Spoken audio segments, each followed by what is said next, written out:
Hello, DJ Scrap and Rooster.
Hi, and welcome to Creator Fundamentals. My name is Dan Currier, and I am here to help you deliver your value.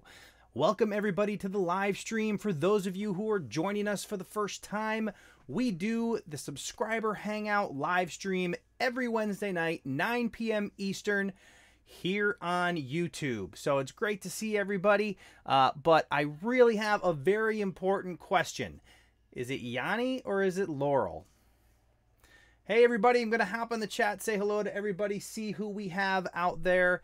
And for those of you who don't know what I'm talking about, there is the latest "What color is this dress?" going around on Facebook and other places. And this time it's an audio clip asking people what they hear, and surprisingly people hear completely different things. So it'll be interesting to see exactly what you guys think of all that, and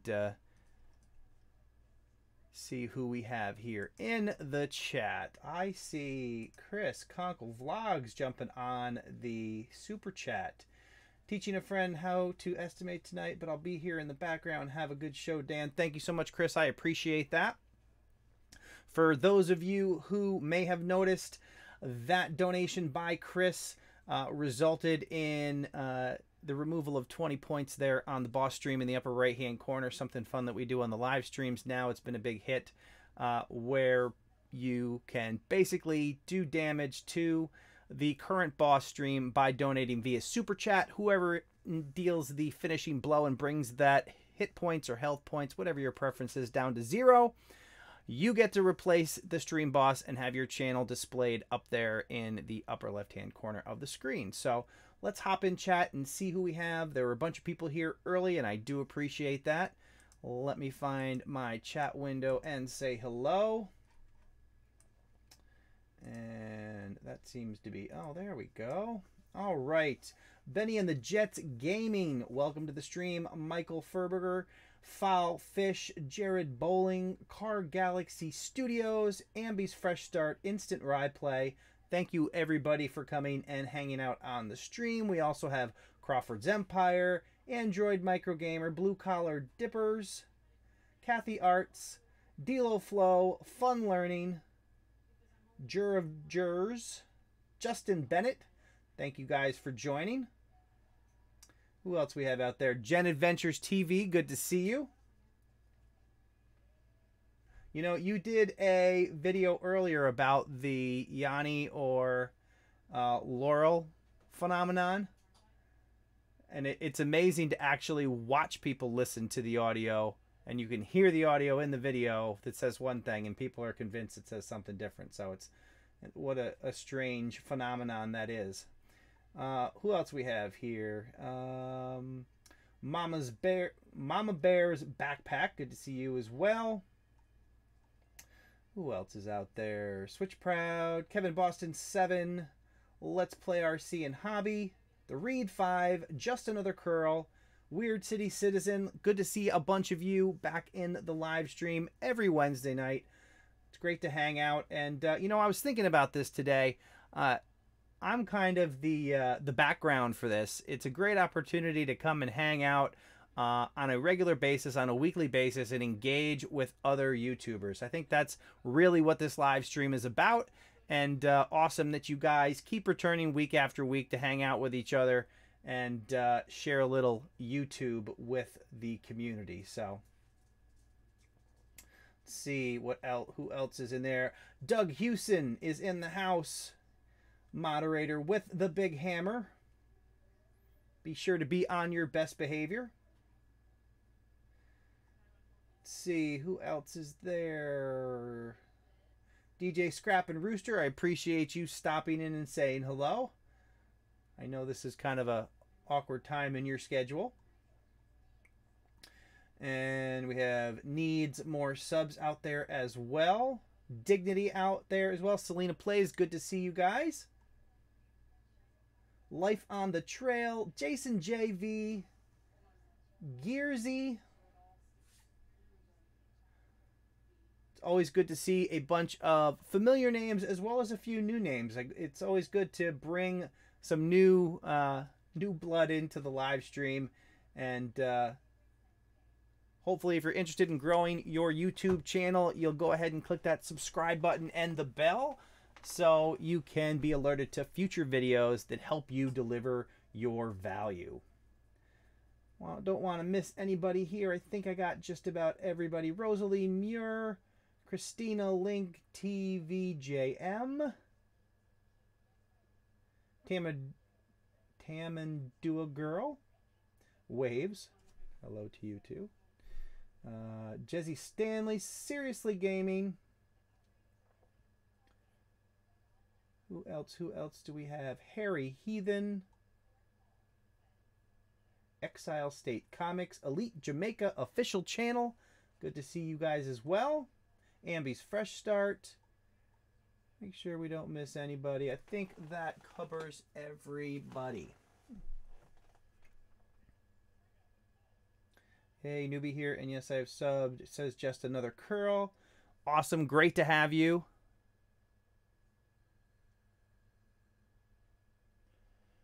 All right, so how's everybody doing? So how many of you guys have listened to that audio of the Yanni versus Laurel, and what did you guys hear? I'm really interested in hearing I played it for my my family. Actually, my wife. It was interesting.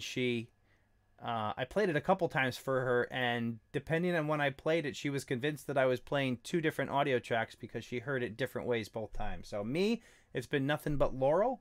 I do kind of hear a very slight whisper of Yanni in that, but if you guys haven't checked it out, just search for like Laurel or Yanni on Facebook and you'll find it. It's quite the interesting thing. It's very similar to the what color is the dress. I think whether it was gold or blue that happened a year or so ago.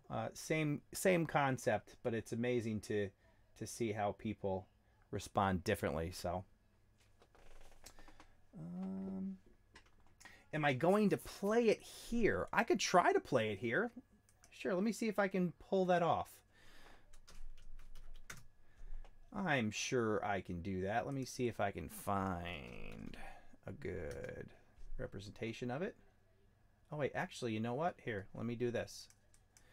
I can do one thing, go one step better here.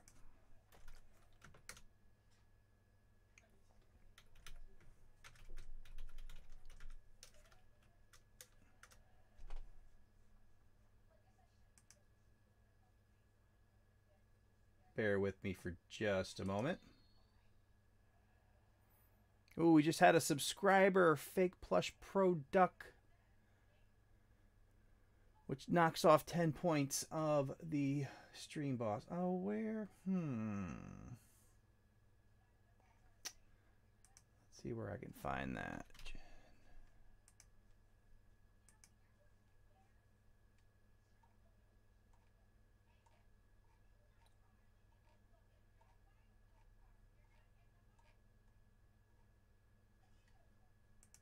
It's out there somewhere.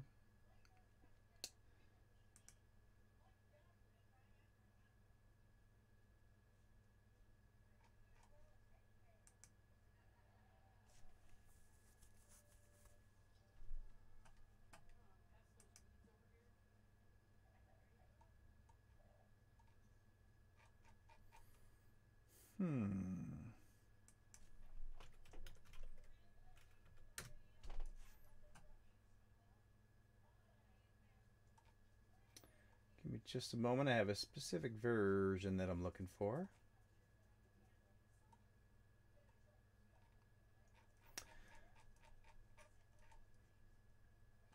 Talk amongst yourselves while I search this thing down. Not gonna happen, blue collar dippers. Another subscriber that takes off 10 health points from the stream boss down to 60.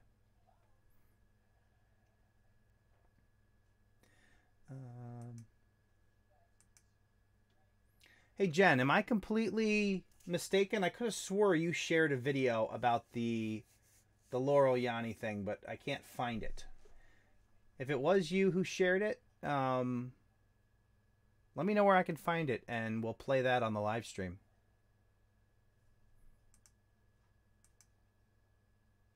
I thought it was you, and I thought it was your YouTube channel, but I don't see it on your YouTube channel, so I could be mistaken. There are certainly a ton of people doing videos on it, though.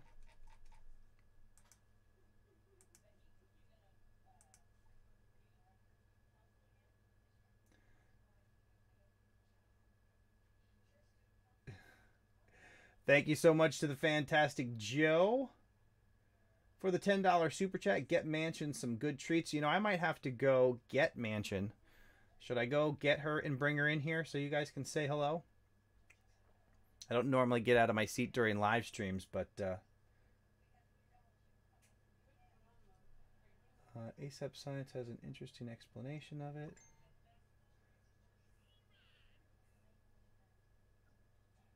Alrighty. Let's see, I'm just waiting to see where.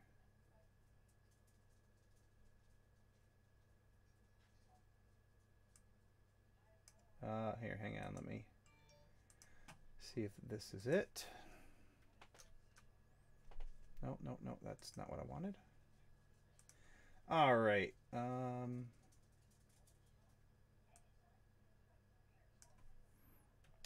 Thank you, Car Galaxy. I'm going to pull that up here real quick and see if that is what I was. Oh, well, that's kind of silly.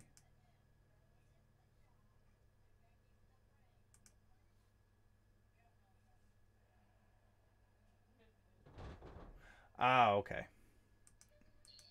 All right. Let's get this rocking and rolling. Gen Adventure TV takes over the boss spot, and that's perfect timing because we are going to take a look at her video on the whole Yanni versus Laurel thing. I got to make sure I got desktop audio. Properties. Let's go with this and this. So when this video starts, make sure you let me know if we can hear it. Oh, that's kind of cropped, so I want to make sure.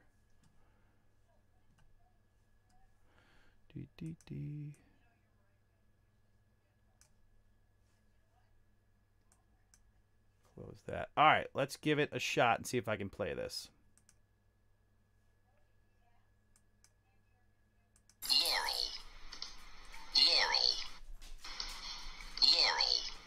Clearly it says, does it say Yanni or Laurel? Yammy. Let me go find some more people. This is ridiculous. Yanni? Laurel. Now I hear Yanni. Oh my God, what kind of sorcery is this? So you're Laurel. Laurel? It like goes back. Yanni. It doesn't even sound like Laurel. See? Laurel. Yanni. Yanni. Yanni. It's 1,000,000% Laurel. Who's saying Yanni? Yes, it's Laurel. Thank you. High five. Laurel.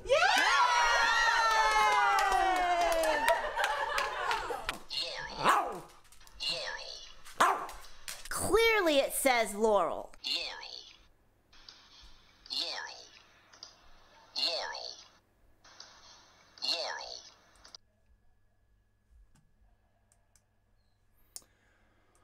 All right, so could you guys hear that okay? And what did you hear?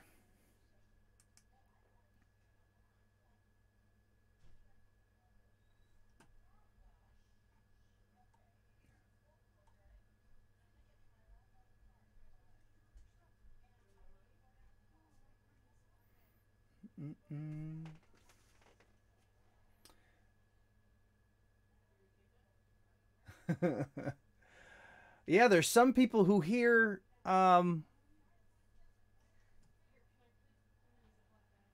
why does that show like that?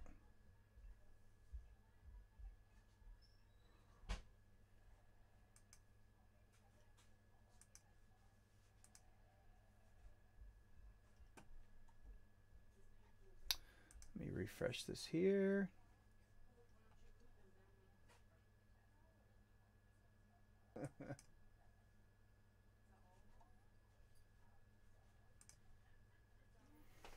All right, so taking a look at all your responses here. Doug Houston says it's a garbled mess, so apparently he can't hear on any frequency.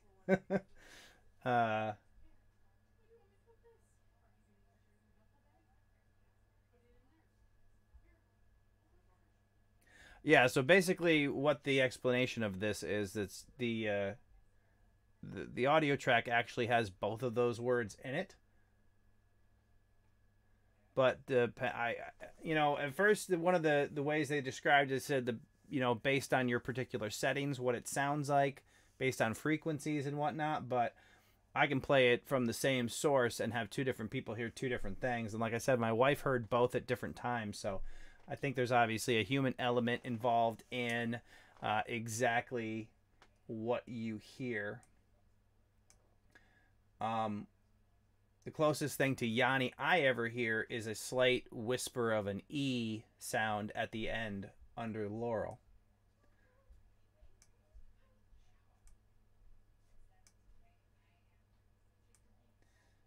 Laurel, Yami, Laurel. It says Jerry. I only heard Laurel, Laurel, Yanni, and Laurel. If anything, Gary. You got a whole new level to it, Doug. I heard this in the morning show here. Yeah, it's crazy that Laurel, Laurel, all I hear. Let's see.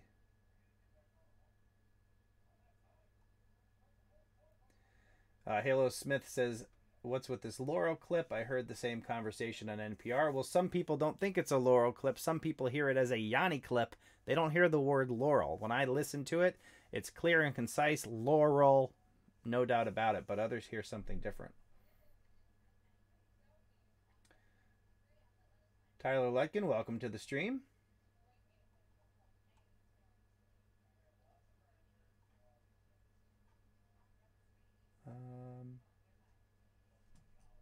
Yeah, the hearing frequency.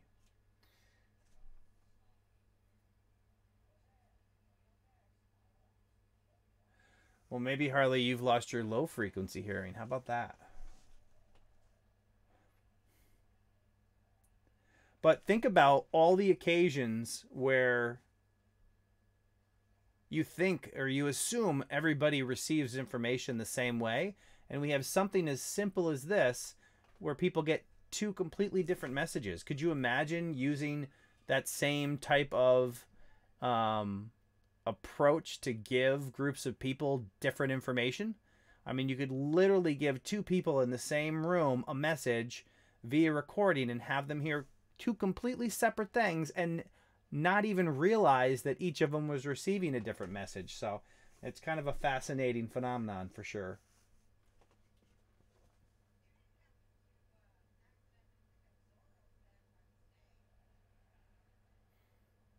And thank you to Gen Adventures TV for making that video so we could share it here on the stream.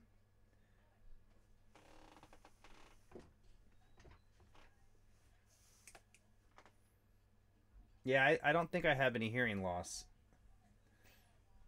Not that I'm aware of anyway.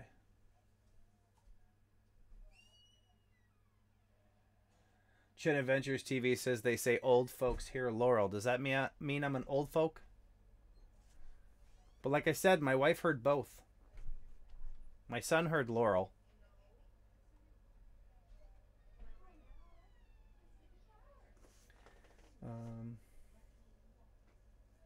Yeah, we usually do channel reviews or anything like that towards the end of the live stream. So if that's something you're interested, hang out till the end. And if you're still here and want to request one, we might be able to get you in.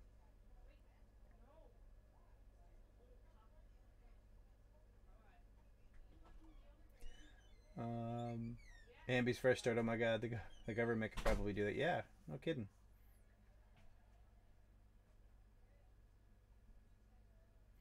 Well, you talk about perception and how people receive information, and you never think of things like this, which are literal differences in how people process information. So rather than somebody coming to a different conclusion based on their experiences and influences throughout their life, there could be something as basic as this where people just clearly hear different altogether. You combine this with whether it's a blue dress or a gold dress, and what you think is reality and what you receive could be completely different from the reality of the person next to you.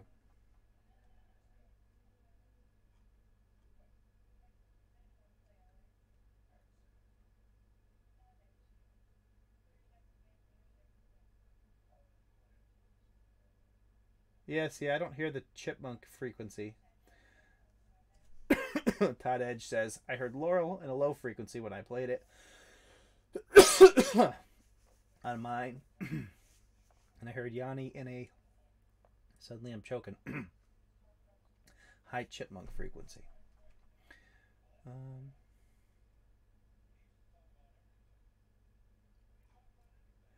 So the result can vary depending on your ears, the speakers you hear it on, etc. But I think, they've said the speakers you hear it on, but like I said, I've experienced it with a lot of people listening to through the same exact speakers who get different results. So I think it has more to do with the individual than it does the equipment that they're using or how they're, you know, music or sound is mixed.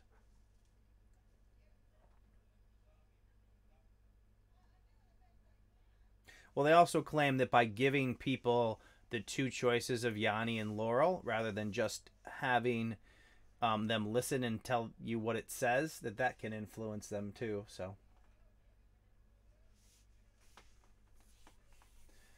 Video Game Geek 1970, do you think Twitch is better for gaming than YouTube? I don't know. I don't really use Twitch. If I were doing a gaming channel, I would do both. I would stream to both YouTube and Twitch, and I would let the audience kind of decide which one is better, and probably maintain both of them. So that would be my approach there.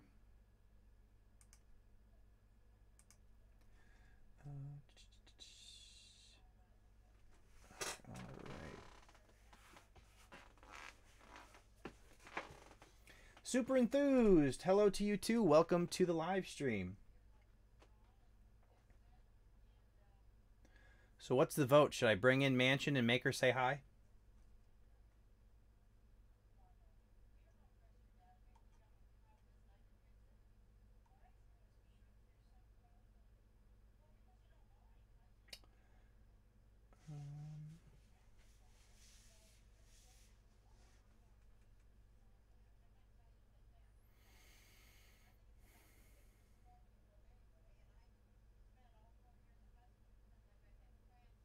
I think we have one yes for Mansion. All right. Hang tight, talk amongst yourselves, and I'll see if I can drag her in here without getting clawed.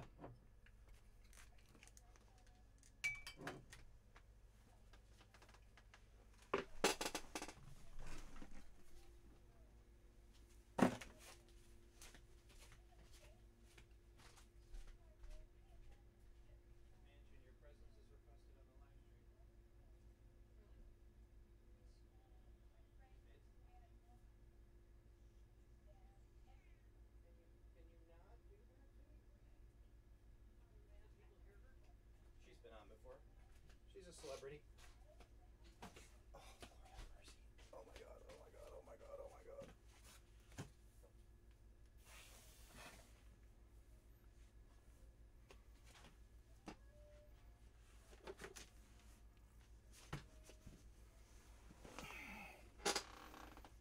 Oh, calm it down. Hang on, just sit there. Let me put my headphones on.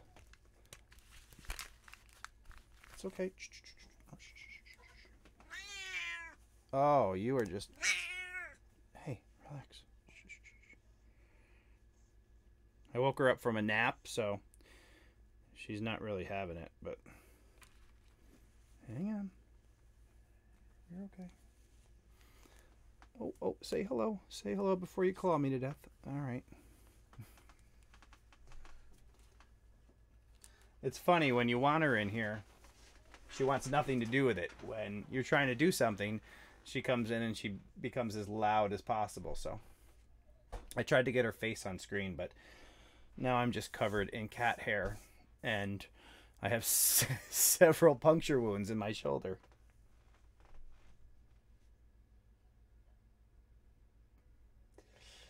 Oh, goodness. It's probably the downside of waking her up from a nap.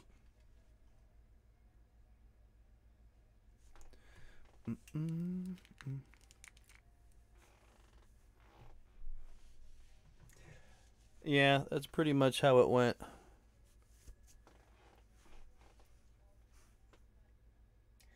Ambi's fresh start. Cat hair equals cat love. Well, I also have dog love too, because we have 3 dogs as well, so you really got to stay on top of the pet hair situation, which is next to impossible. A lot of lint rollers.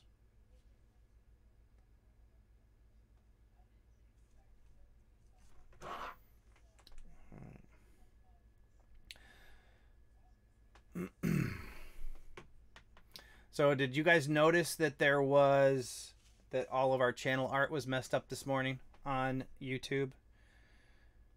They apparently were tinkering behind the scenes, and everybody's channel art kind of showed up pushed to the top of the top of the channel art instead of centered like it normally is. And just trying to, let's see.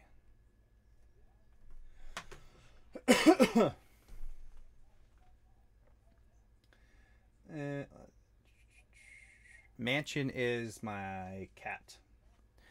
She was named Mansion when we got her. She was a rescue that they apparently found outside of a mansion, which is how she got her name. And we kept it because we liked it.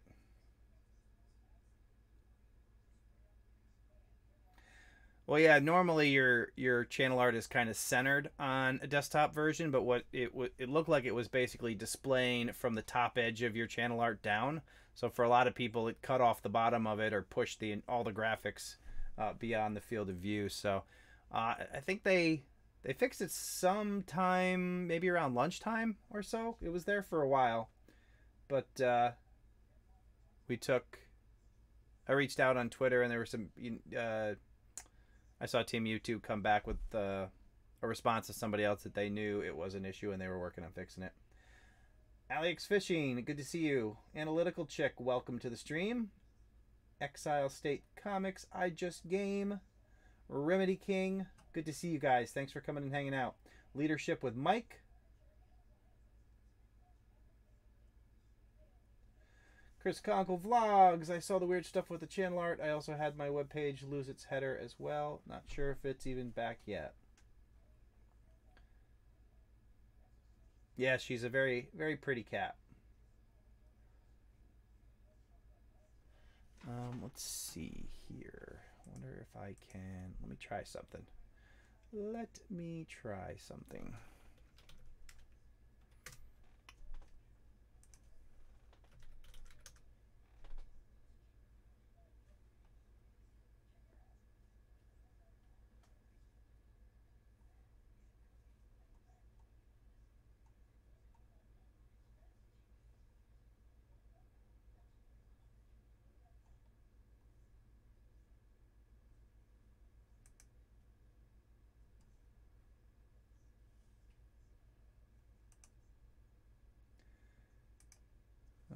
All right, we will try.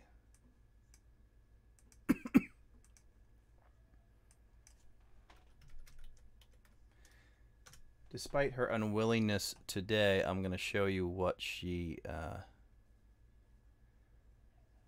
normally does to me.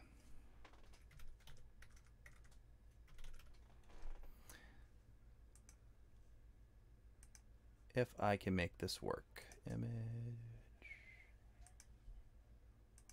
Browse.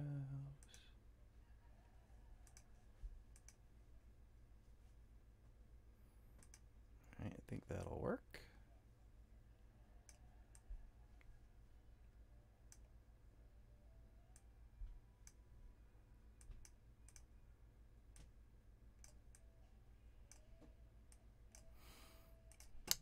And let's see, grab that and do that. Almost there. Building OBS things on the fly here. So this is what Mansion normally likes to do when I'm trying to be productive.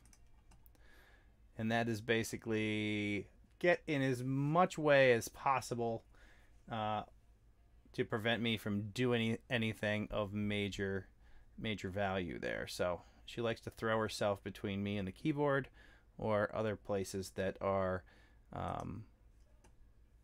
otherwise inconvenient.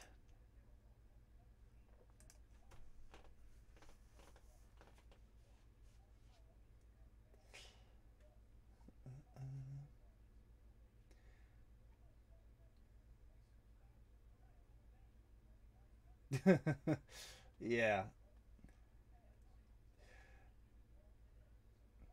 We won't tell your wife, Mike.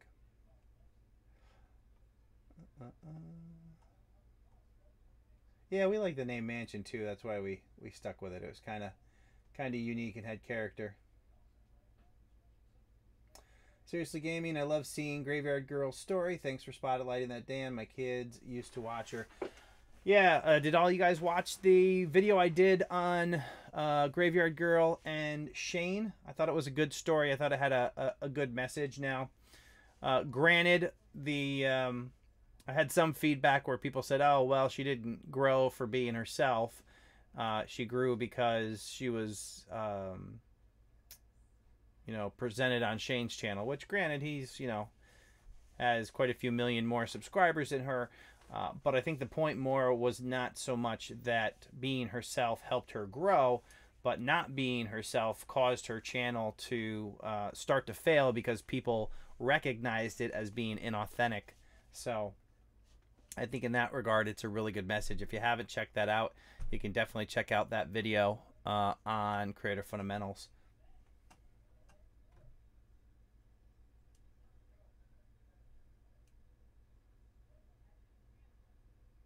Oh, Ambi's Fresh Start, that was yours about the about it just being, yeah. And granted, that's obviously a major factor in the way in which she kind of exploded. But I think, you know what, I'm curious. Let me take a look at her, how, if she's still continuing that. But no matter what, being presented on his channel was going to get her some growth. The question, I guess, is whether or not she would receive more positive reaction if she was somebody who was relatable and, you know, they could appreciate her story. So let me see what she's doing now. Detailed description. So yeah, I want to pull that up and show you guys because that's pretty crazy. Make sure it's all on the screen, which it is. So this is her channel on Social Blade. If you guys don't use Social Blade, it's a really helpful site that can kind of give you some insight into other channels. So look at the traffic. This is what was going on her channel. She had basically become stale. People were leaving hundreds a day. And then, you know, she had a little bit of a spurt here, and then, bam, a whole bunch of people were leaving on a regular basis. And then look at these numbers. 91,000 new subscribers in a single day from a channel that was losing upwards of 600-700 a day. So that's a ridiculous turnaround. Obviously, it fluctuates on some days, but I think that if anything, it'll identify by these statistics that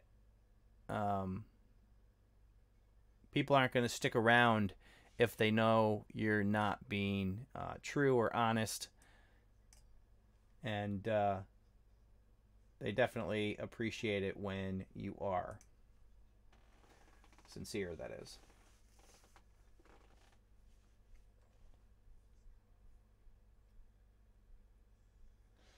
That's right, Gen Adventures TV is still the stream boss. For those of you who are wondering, in the upper left-hand corner, that is the stream boss. As you can see, she has 100 health points or hit points, depending on your preference.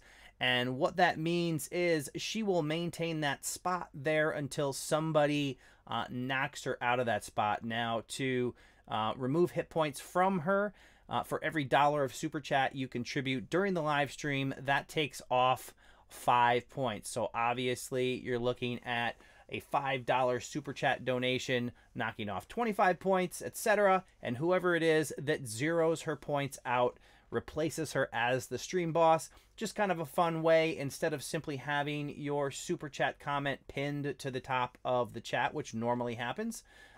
Another way for you to get some exposure on your channel by taking over that spot. It's been very popular. It's kind of a fun in live stream game that we get to play, so definitely cool in that regard. And she stepped up, good timing, while we were watching her video, and took over the stream boss position. So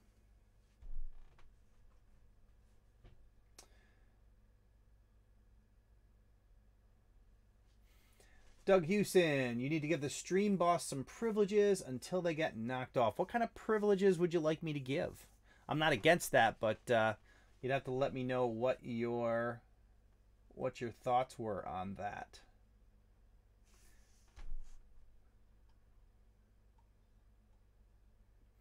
Let's see.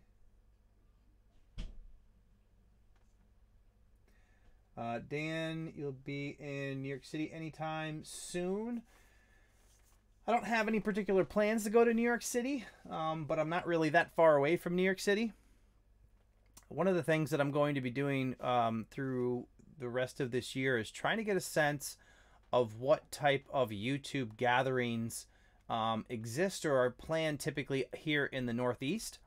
I feel like we're underrepresented in terms of the YouTube and creator events in the Northeast. I know there's some things that happen in New York City, but I feel like they don't generally get a lot of pub outside of the city. So kind of want to look into that, see when those types of events occur, and maybe consider trying to start some type of conference or meetup or something here in the Northeast US. And see what kind of traction that might be able to get. So just a thought at this point, but definitely feel like we need more opportunities without having to travel to California to get together with other YouTubers in person and kind of share our craft and interact and collab and all that. So Kathy Art says, I'm from New York, but moved to Philly. You should check out VCG Construction's channel. They're out of Philly. I used to live in Philly. I lived in Philly for 3 years. My father is retired Navy, so I spent 3 years on the Philadelphia base and went to middle school in South Philly at Thomas Middle School. So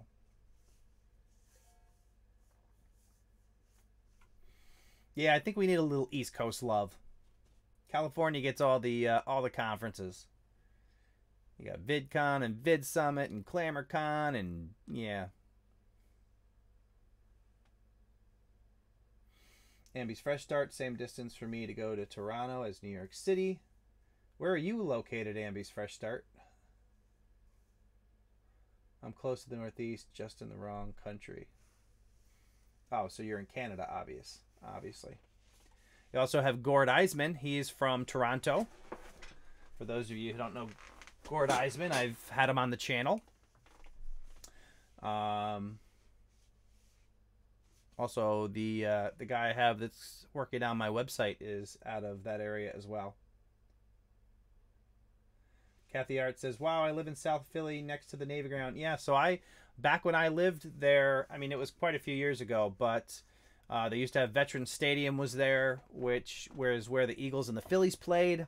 And then they also had JFK Stadium, which was a big open top arena that used to have like some major shows, but it was torn down. But we used to we'd drive to the end of the Navy base and sit in the car and listen to the concerts. It was that close.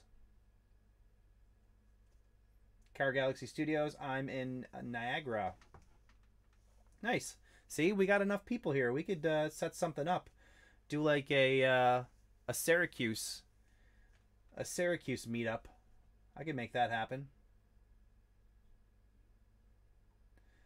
Blue collar. If I get the boss, will you pack, dip, spit? You couldn't. All the money in the world would not get me to do that, blue collar dippers. But I appreciate the effort. That is just not my thing.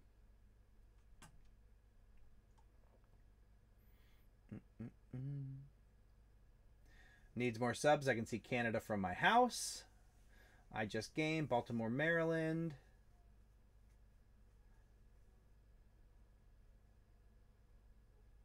JFK Park. Is that what the name of the park is across the street from the stadiums? I know there was a big park across the street from the stadiums. When I was there, it wasn't a safe place to go at night. But we used to, the older kids that lived on the Navy base, With your military ID, you could go to the stadium and get into the veteran stadium for $1 to sit in the nosebleed section.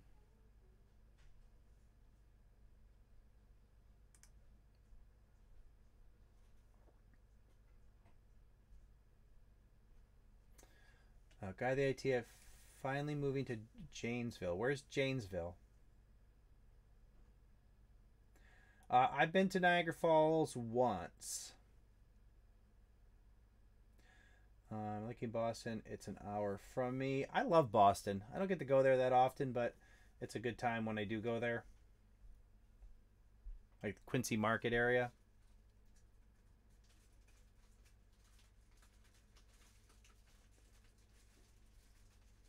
Oh, is that what it is? FDR Park?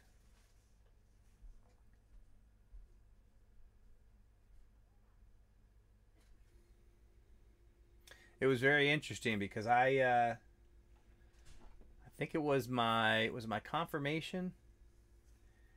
I went to my, I think it was, yeah, it had to be my confirmation. I'm Catholic and my confirmation was in South Philly, and you should have seen how some of those kids showed up to that church. They had limousines drop them off. It was a very very Italian neighborhood, and they had limos that pulled up and brought them to their confirmation.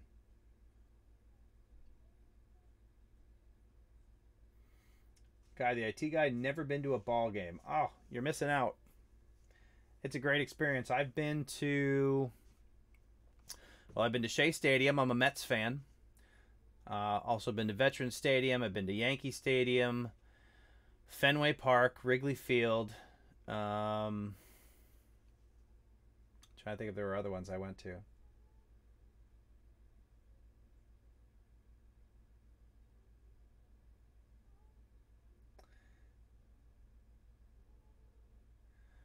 Yeah, let me know if the live... Let me take a look at what I see for the... I'm still... It looks like I had one portion of the live stream that didn't have a perfect connection, but right now I'm showing a good connection. So if anybody sees any buffering or anything, just let me know. Kathy Arts, I'm from the Bronx, so Yankees. Greetings from Cincinnati. Good to see where everybody's from. Yeah, for those of you guys who haven't done so yet, let me know where everybody is from. Wrigley Field. My experience at Wrigley Field was two things. The one thing that strikes you about Wrigley Field is you're literally in a neighborhood and then all of a sudden there's a baseball stadium. It's not like in some big populated city-like area. It's neighborhood, houses, and then bam, there's a stadium. It's pretty cool that way. But it was freezing. The wind never stops blowing, and it was so cold.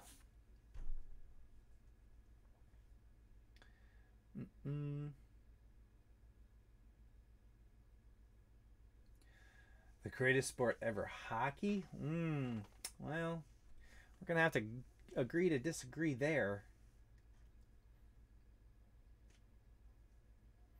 My wife was probably more of a hockey fan than I am. She is an athletic an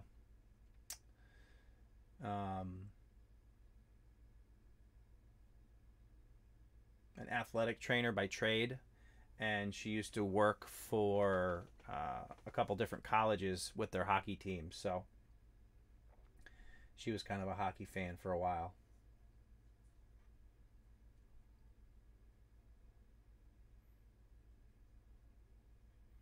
Alex Fishing, we beat the Yankees in 03. Boom. When you got to go all the way back to 03 to relive the magic. Of course, with the Mets, I probably got to go back even farther. Car Galaxy Studio, yeah, basically near Albany, New York.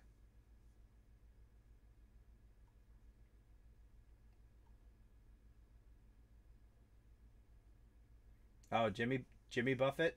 That would probably be a good time. I think if we were prepared, Wrigley Field would have been great because we would have been dressed properly, but yeah, we weren't quite.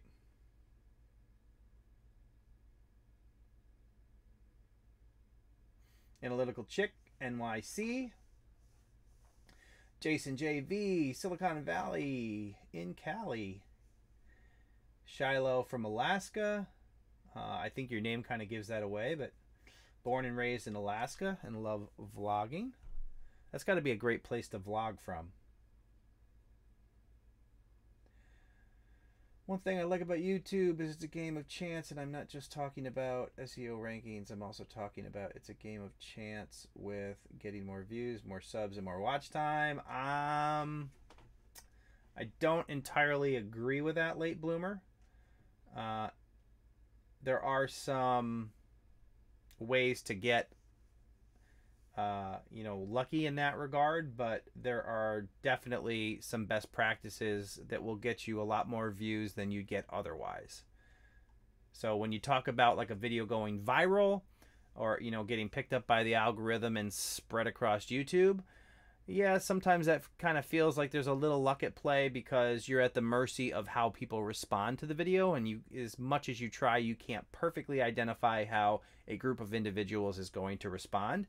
But to say it's luck across the board, I don't agree with that because this channel and my other channel are proof that applying those best practices absolutely make you grow faster. It's not just, you don't just start applying the best practices and get lucky. So in that regard, I'd say, yeah, there are some luck type elements, but the way I like to say it is success is where preparation meets opportunity. So yeah, some of those opportunities, videos that explode, kind of pop up out of nowhere. But if you're prepared for them, the effect of that success on your channel will be, magnified or multiplied by how prepared your channel is to grow when it happens.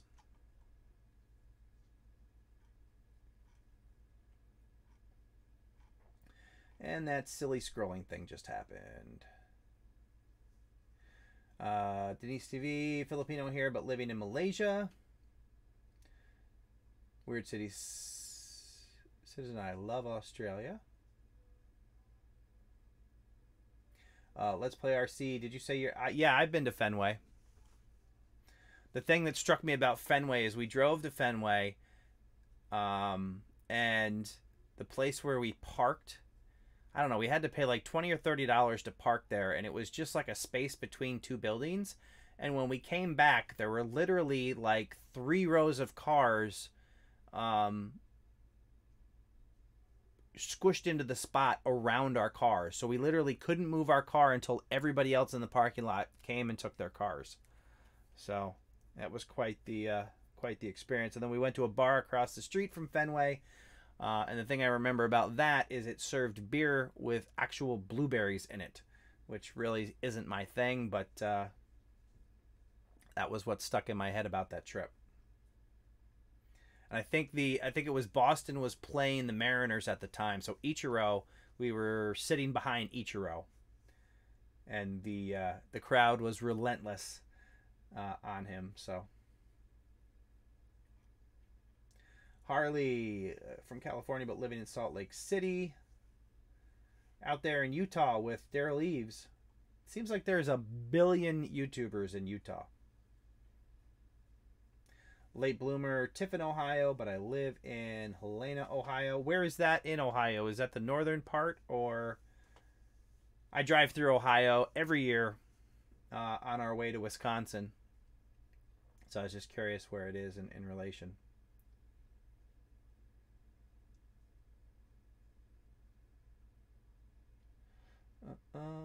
Virginia, Dan. I was born in Virginia, blue collar dippers. A little trivia for you. Jason JV chimes in with football is in fact the greatest sport ever. I do love football and baseball. They are by easily my top sports.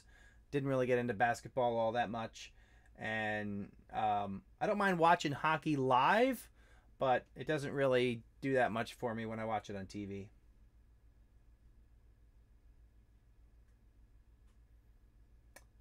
Vegas night, Winnipeg Jets right now.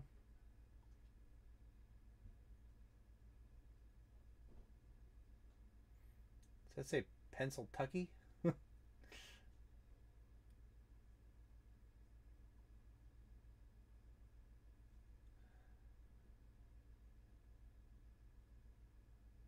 Texas style barbecue and cuisine. He did. I hit 10K today. Thanks for the info you share. Awesome. Great to hear it. Texas style BBQ and cuisine.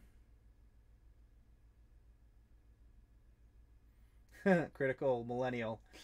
Canadians are smart. We put a closing roof on our ballpark. All right.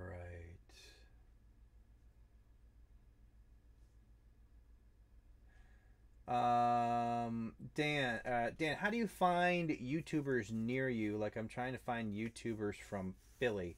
You know, that is something that I've attempted to look at a few different times to try to find a good way to determine that. For any of you guys in there that are in the upstate New York area or within a few hours of New York, shoot me a message on YouTube, either through the YouTube messaging or on Twitter at Creator Fundies. Let me know, because when I start to kind of organize that meetup or get together, I'd like to have a sense of who's in the general area. Maybe we can set something up. I think it'd be a good time. Audrey's Adventures. I live in Florida.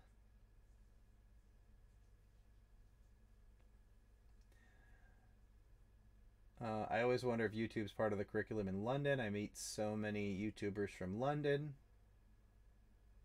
Well, I'm sure London is, similar. I'm sure there's, like New York City probably has thousands of YouTubers. Harley says Daryl's 3 hours south. Yeah, I don't know what it is about YouTube or what it is about Utah that has so many YouTubers, but it's absolutely amazing. Iron Gordon. Just got here. What I miss? Well, we did the Yanni Laurel video. Mansion made an appearance. We talked about the new subscriber, Dreamers Day Productions. Knocked the first points off of Gen Adventure TV. Now she's vulnerable. 90 points is going to wipe her out and take over the spot as stream boss.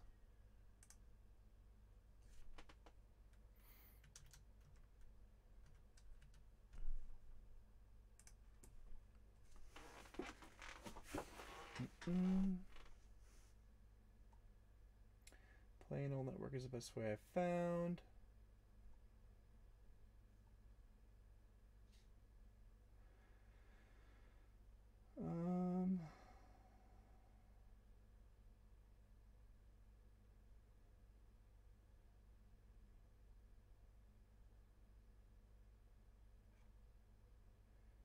A little talking about politics.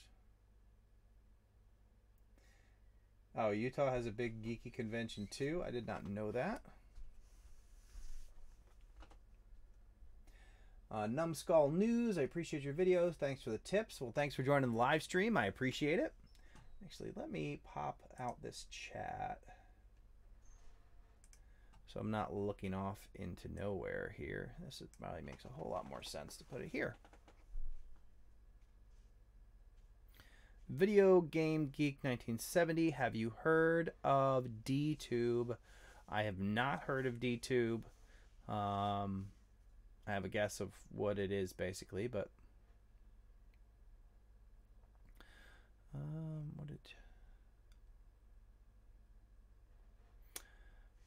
Gen Adventures TV. Justin, I use a Logitech webcam. Yeah, the Logitech webcam I use now, or that I have been using, it's gone down in, I think it was close to $100 when I bought it, but it's really gone down. It's the C920. They've come out with a bunch of different versions since then. Just want to see what it is. Oh, so it's down to, right now it's $50.11. So not too shabby.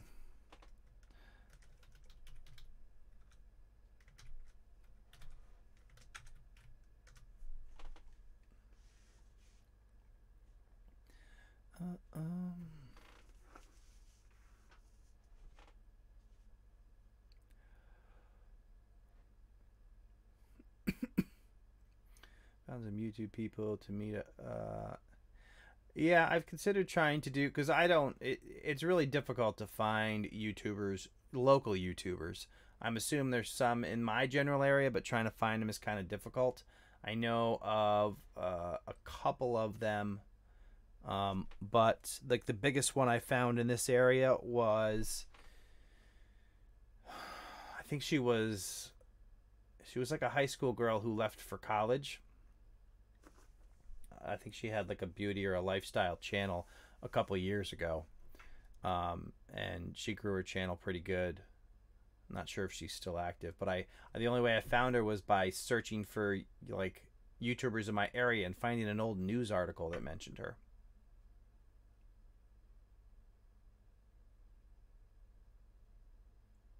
Yeah, I mean, when you're doing live streams and video and stuff like that, lighting is always super key.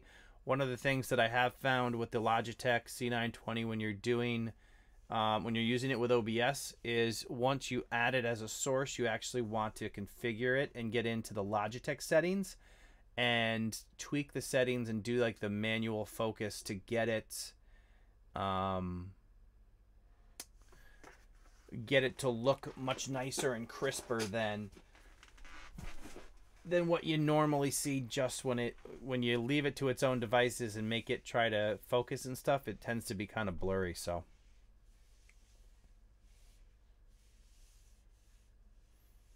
Fantastic Joe says, I'm good friends with a pretty big YouTuber around here. Always good to have friends with be friends with pretty big YouTubers. Video Game Geek from Chicago.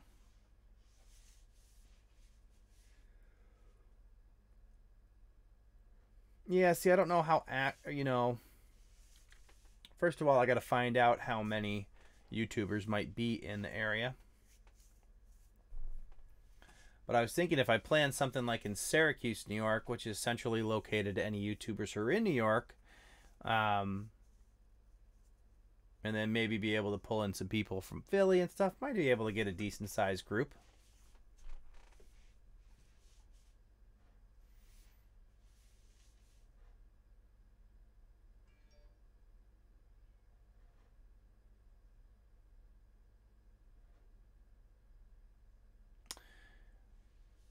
Bloomer, I don't think it has that much to do with speaking your mind. It's having the right mindset, because I don't think that...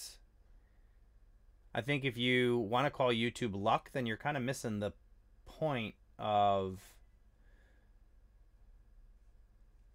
growing your channel, because it's not all about luck. And I mean, I've certainly heard from other people who think that. And there was actually somebody in the live stream who has similar thoughts on that. But I just know it's not true. So it's definitely not true. But I think that mindset puts you at a disadvantage, because when you leave it up to fate, then why put any effort into your channel if you think that it has nothing... If you don't see that channels that work harder get bigger rewards, then there's no motivation for you to work harder. If you think it's just completely random, how does that influence your motivation to grow your channel? I mean, looking at your channel specifically, Your channel art doesn't tell anybody what your videos are about. There's no relationship between the channel name on your channel and your channel art. There's no relationship between the icon on your channel and your channel art and the name. So you start to put all those things together, aka the best practices to be able to communicate to people what it is that you're doing videos about. You'll absolutely see better growth than you might otherwise be seeing. So I welcome anybody's opinion on what they what they perceive, but I think ultimately to grow your channel and develop your brand and get more traffic to your channel, I don't think leaving it all up to luck is going to be that valuable for you.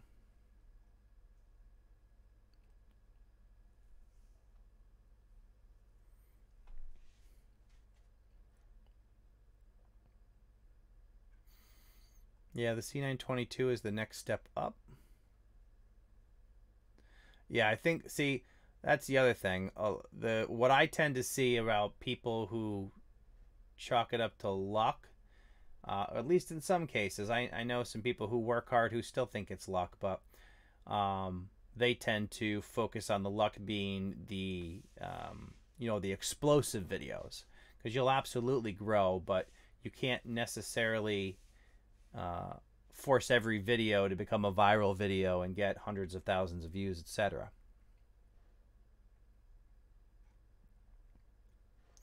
I think the secret to YouTube is to make videos you enjoy, do it for fun and enjoy rather than treating it like a business. Yeah, and I think that portion's a little bit different for everybody. You absolutely need to find something that you're passionate about, because even when you enjoy the content that you make, there are some days where you just don't feel like making content, and that's going to be 10 times worse when you chase a topic because you think you can make money on it, or you think it'll be popular, rather than it being something that you really enjoy. Even when you're doing the things you enjoy, there are going to be some days where you're dragging and you don't have the motivation, or your energy's down. So doing something that you love and focusing on something that you enjoy really helps keep you on track. Right, Critical Millennial brings up a great point. Even if you luck out and go viral, if you're not putting in the work, you'll never maintain that success. And there are plenty of channels who had a viral video and sat back, enjoyed the reaction of the viral video, and then what happened when the effect of that viral video went away? Their channels died, and then they just started losing tons of subscribers. So you can't, it's a whole lot more than luck. I'm not saying luck doesn't exist or hurts, but there are a ton of things you should be doing way before you think about luck.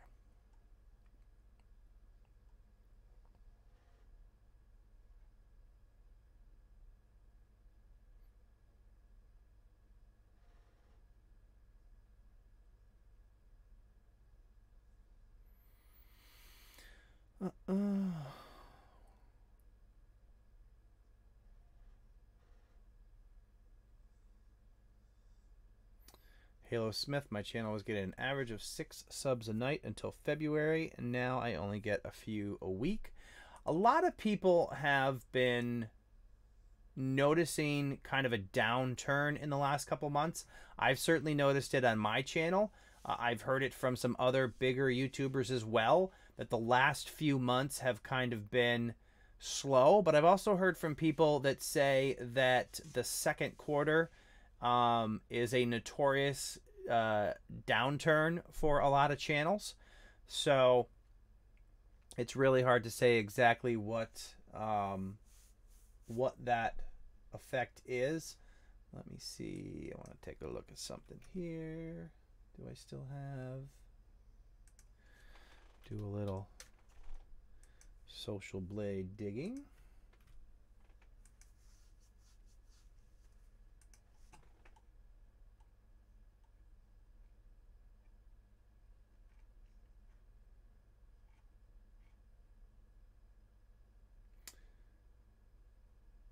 Yeah, I mean, well, when I first, so I had a couple videos that did really well,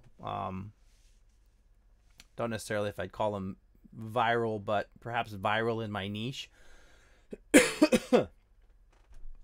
And at the peak of it, I was receiving over 200 subscribers a day. And that was February, or end of January and February. And then March, April, May, things started to kind of relax. And now there was a noticeable shift. I was getting close to 100 a day. After that kind of settled down, I was getting close to 100 a day for a while. And then that kind of dropped down to 50 a day. And, you know, kind of hung out at 50 a day for a while. And then every once in a while, it'll be like, it'll drop down to 20 a day and jump back up to 60 and then drop down to 30 and jump back up to 40. So it's been a little erratic the last couple months for sure. And I'm assuming a certain degree of that has to do with some tweaks that YouTube's doing. As we know, they're constantly tweaking stuff in the background. So I would imagine some of that has to do with that. Yes, blue collar dippers, we certainly know what you're passionate about. See, it's good to have passion. And you will find other people who are equally as passionate about the content that you make when you're focusing on something you enjoy.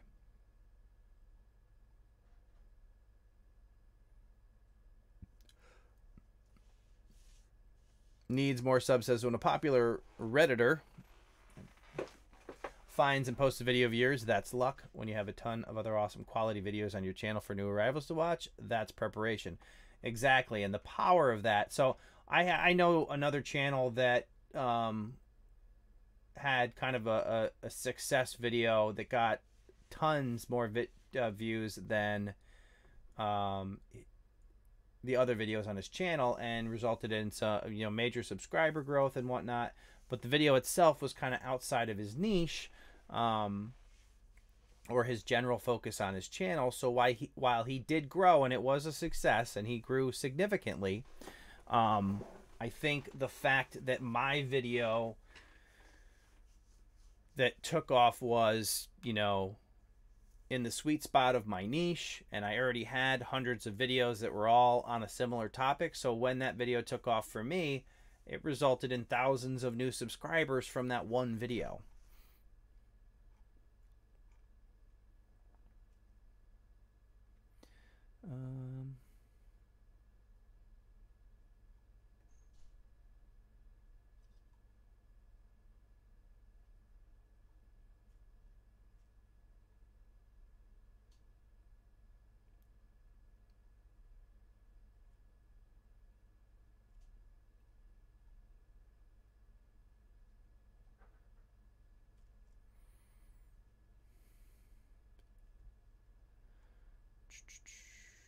Savage Scientist in the live stream, good to see you. Your Real Estate Whisper, hello to you.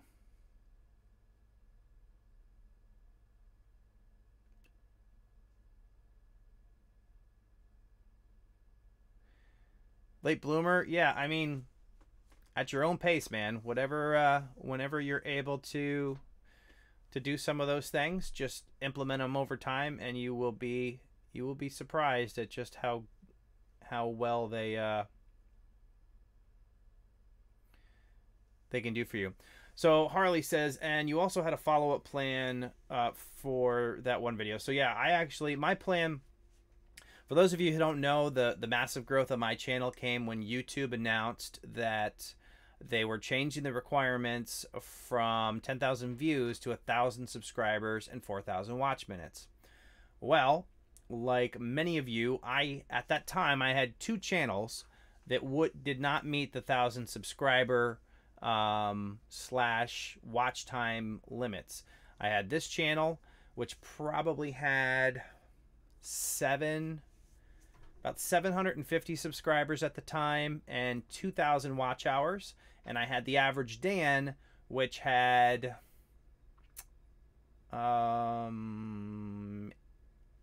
800 or 900 subscribers, but was fine on the watch hours. I probably had 8,000 watch hours. So at the time I was focused on creator fundamentals and trying to grow that, and I didn't have the limit. So is for whatever reason, when that information was announced, I knew I had to make a video about it. And I knew all of the other, obviously on my channel, which is The Right Approach, we always preach having a positive attitude and, you know, trying to focus on what you can control and, you know, just pushing forward and focusing on the marathon, etc. But when that came out, that was kind of a punch in the gut for a lot of people, because I had, previous to that, I had done a video where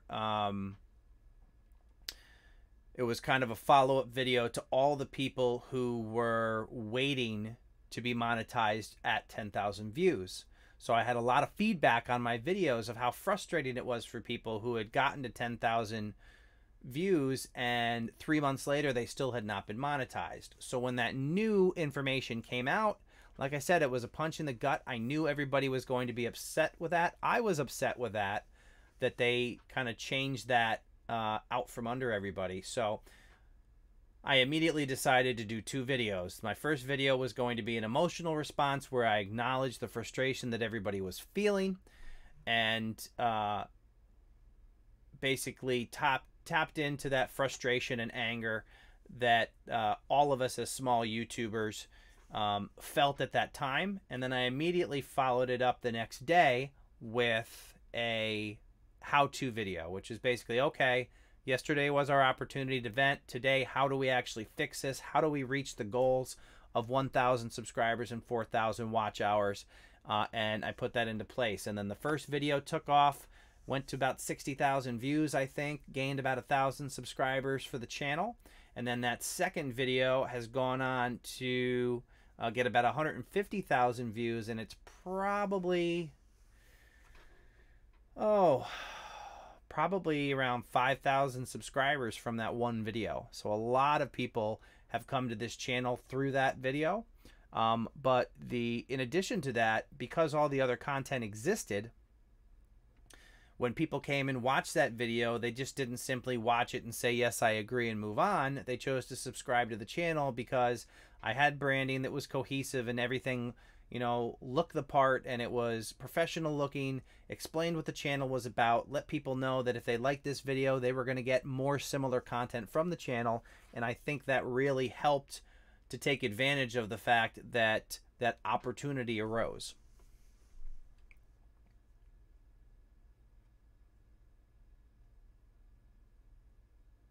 The Predictor: hey Dan, when I was having just 19 subscribers, I saw your channel like 4 months ago. By using your tips, now I'm at 1,000 subscribers and successfully reached the watch time milestone.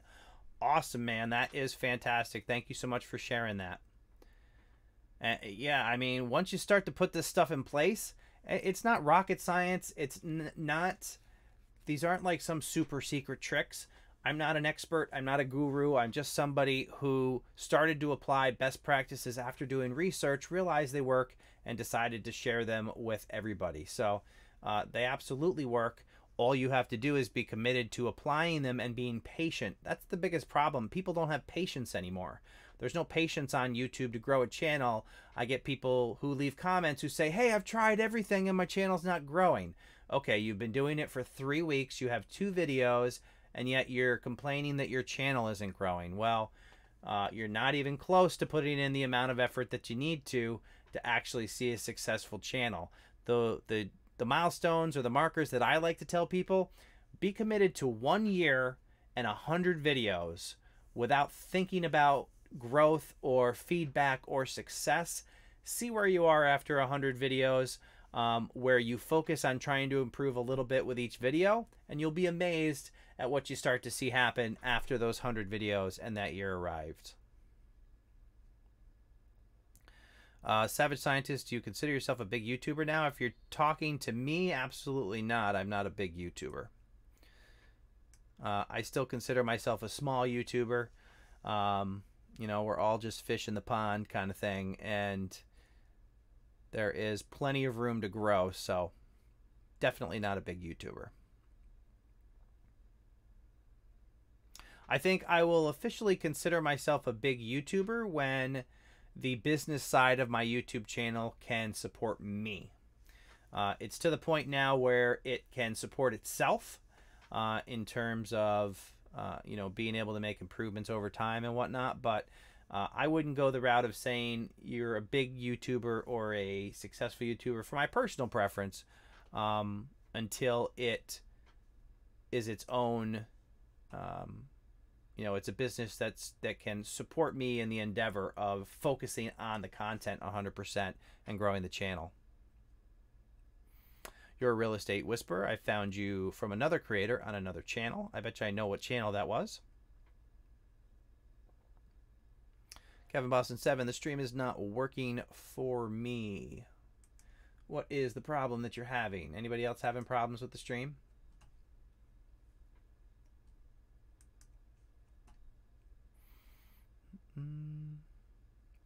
Analytical chick, don't remember what video pulled me in. Halo Smith, I don't care about the ads. I want sponsors and super chat. Oh, hey, by the way, that is an excellent time to remind everybody that this live stream is sponsored by TubeBuddy. TubeBuddy is the #1 browser plugin for managing and growing your YouTube channel. It's available to download for free, and there's a link in the description below. I'll also throw a link in the chat in case anybody has not signed up for TubeBuddy for some strange reason. I definitely recommend it. I was using it way before they were a sponsor on the channel, and using it and developing that relationship is actually one of the reasons that I was able to get the sponsorship. So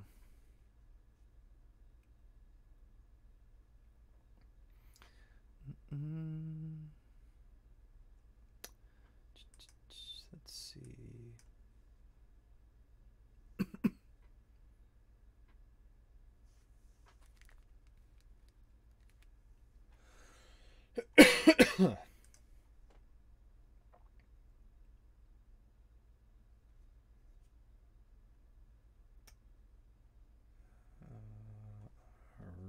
Alrighty. Alright, we'll probably squeeze in a channel review here in a moment.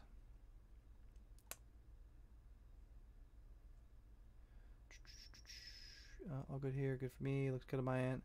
I mentioned Dan on my channel. Also, I interviewed one of his other subscribers who is also into politics. Found her in the Facebook group. Cool. You'll have to shoot me a link to the video that you mentioned. After Dark Analysis, my 2-year anniversary is in October. 100+ videos, learned a lot and built a great community. Subs will come at some point. Just want to break even. Yeah, you'll definitely get there. I mean,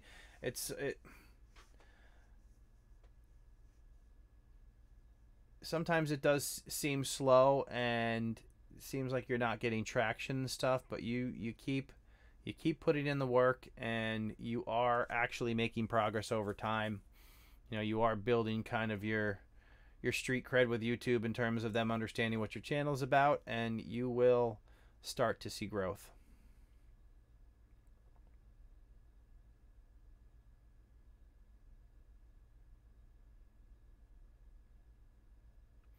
Halo Smith, is that the super chat one that never happened? I thought that happened though. Let me know.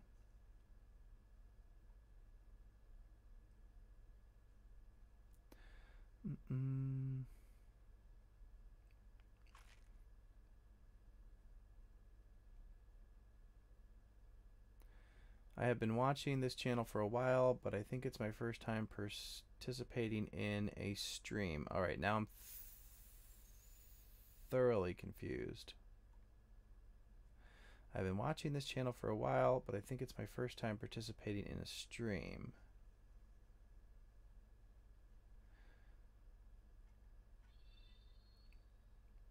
Jen Adventures TV down to 70 points.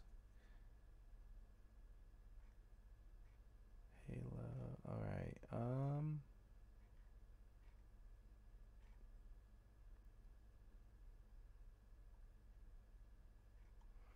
Trying to find something in the chat here. Bear with me just a moment.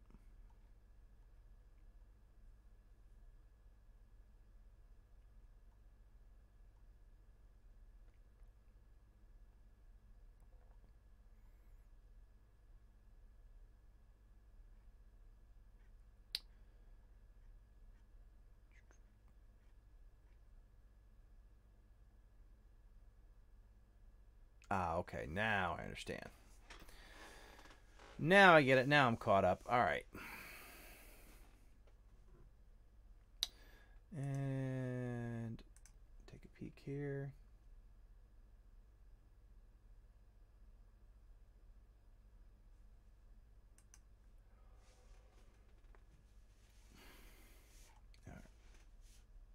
All right. And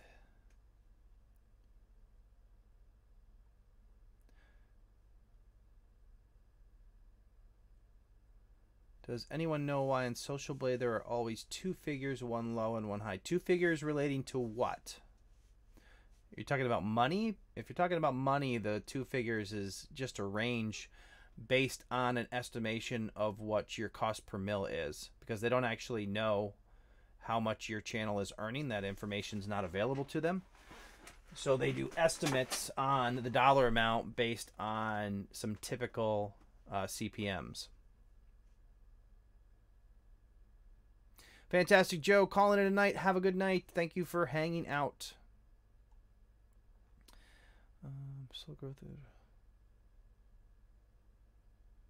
So yeah, Halo Smith, when you said you were waiting for your review, I thought you said channel review, and then you said that it was your first stream, so I was thoroughly confused if I had missed giving you a channel review. What features does the TubeBuddy app have? Are you talking about the app itself, like on iOS and Android, or just TubeBuddy in general? TubeBuddy has all kinds of features. It has keyword research tools, custom thumbnail creation, depending on the level that you get.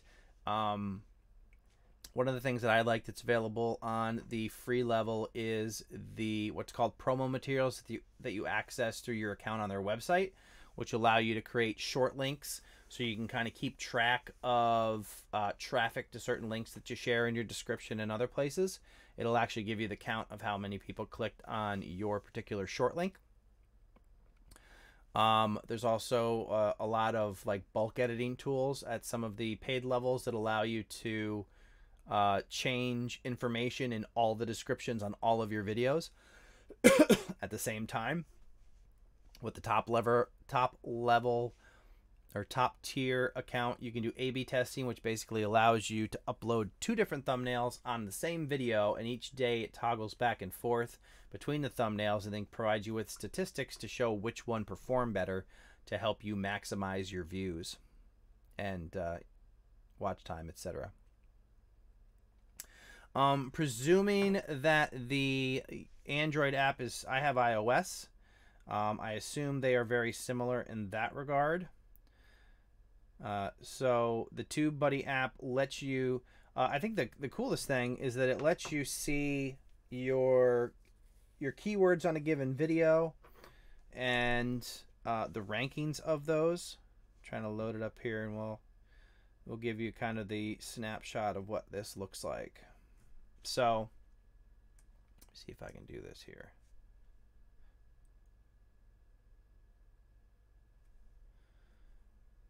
See. Wow, that's really hard to do because I'm looking at the screen. So I don't know. See if I can get that in focus. But that is the app. Wow, that's really hard to do. I feel like a fashion blogger. So if you can see there, I don't know that I'll be able to get it all that focused for you because my camera's set to be focused back here. But when you first log in, you see kind of a snapshot of all your videos. If you click on a given video,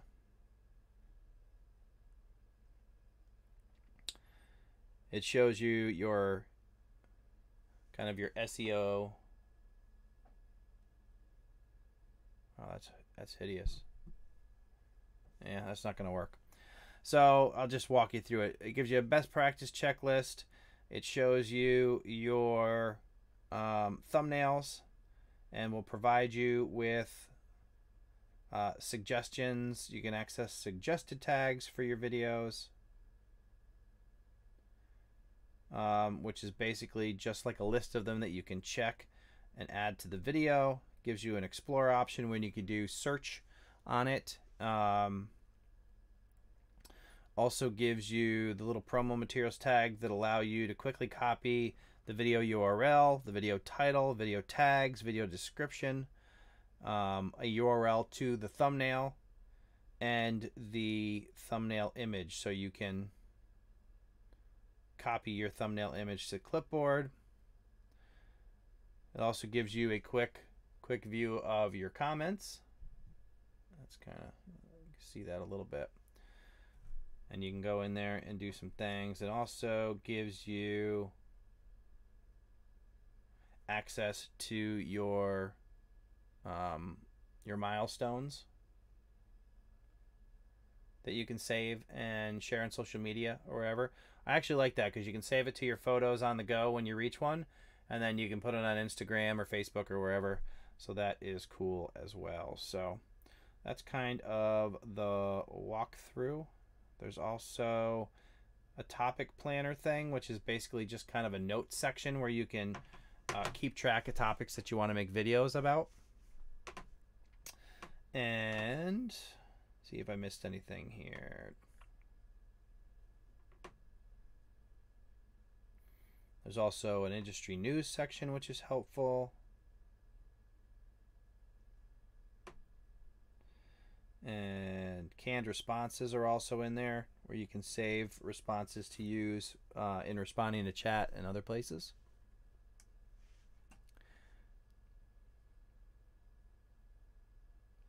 Yeah, I've been meaning to do I've done some older videos on TubeBuddy, but I'm completely due to do a new video on TubeBuddy that kind of covers some of the more recent features and how to use them. So I think in the not so distant future, I will be doing another TubeBuddy video and try to do a comparison or identify exactly what you can get out of the free version versus some of the paid tiers.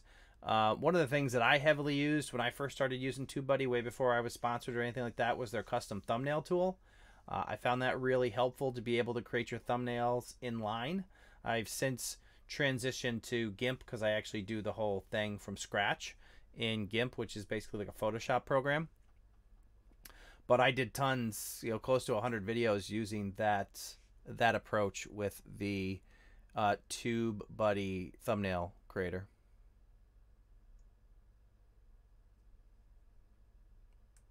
Savage Scientist, yeah, we talked about that earlier with the banners. They were all jacked up this morning. They eventually fixed it sometime around lunchtime East Coast for me. Yeah, definitely. I mean, if you're not sure about TubeBuddy, download the free version. There's no harm in doing that. They're not going to charge you for anything if you don't want to sign up for an advanced tier. If you do decide to sign up for the advanced tiers or the paid tiers and you are a smaller channel, they have some discounts that I think are up to like 50% off the cost for small channels. So it's just a really good company that supports YouTubers. If you don't qualify for the 50% off for any of the promos on site, you can use the promo code DansBuddy, and that'll get you 20% off one of the paid tiers. So yep, canned responses on the free version of TubeBuddy. Blue Collar Dippers, have a good night.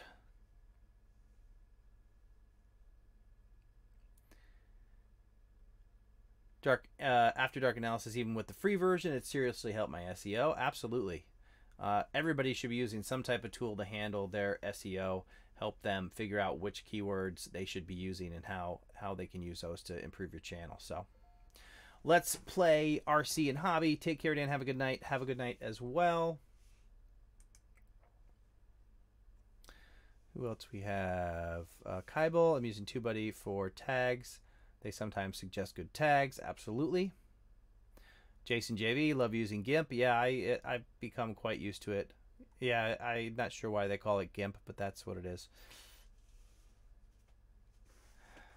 Yeah, well, I always have GIMP open, and I usually have it open with it's just sitting there with my thumbnail templates.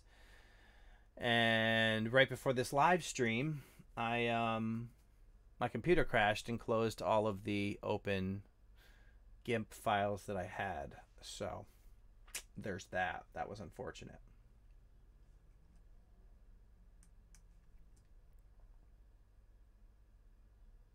Car Galaxy Studios, yeah. On occasion, TubeBuddy will put out lifetime accounts of Pro. I got mine on Black Friday. Dan will let you know what the deals when deals are. Yeah, absolutely. Anytime I hear about the opportunity for a lifetime license, I will definitely share that with you guys. My very first paid TubeBuddy license was one that I bought myself, and it was, I think it was a lifetime Pro license. So.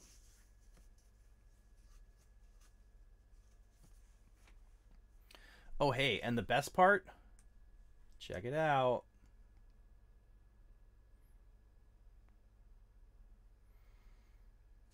The wonderful perks of being sponsored by TubeBuddy. I love this mug. They actually sell mugs on in their merch on TubeBuddy.com, but they haven't had this particular version, so I had to reach out, and now I have my favorite TubeBuddy mug.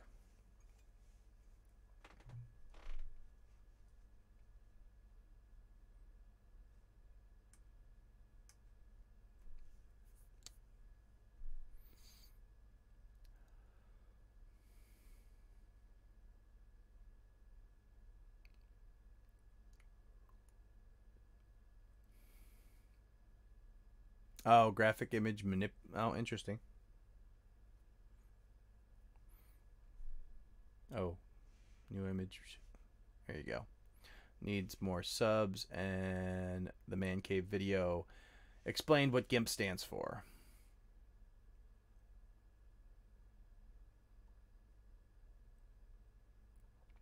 The Predictor, it's 8 in the morning over here in India. Hopefully that's an early morning for you and not a late night. Crusher 248, can you shout me out, please? Crusher 248. Is that good now? You good?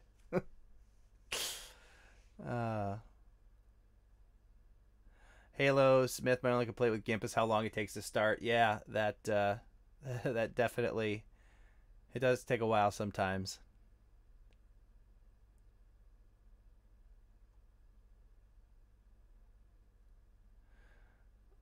Instant where I played Jealous. Cool mug. It's a Savage Scientist. GIMP being a resource hog? I mean, not on my machine. I don't know if anybody else has had other experiences.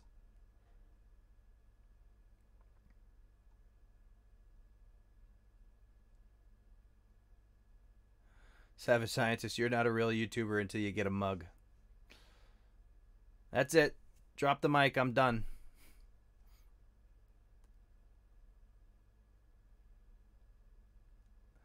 Ryan Schrenner, well, I'm going to go now, buddy. Day tomorrow. See you later. Have a good night. Thank you so much for coming and hanging out on the stream. Yes, Crusher 248 was officially shouted.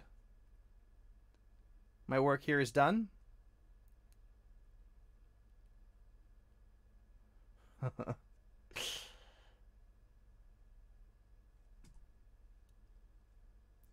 take a look here. You know, usually when people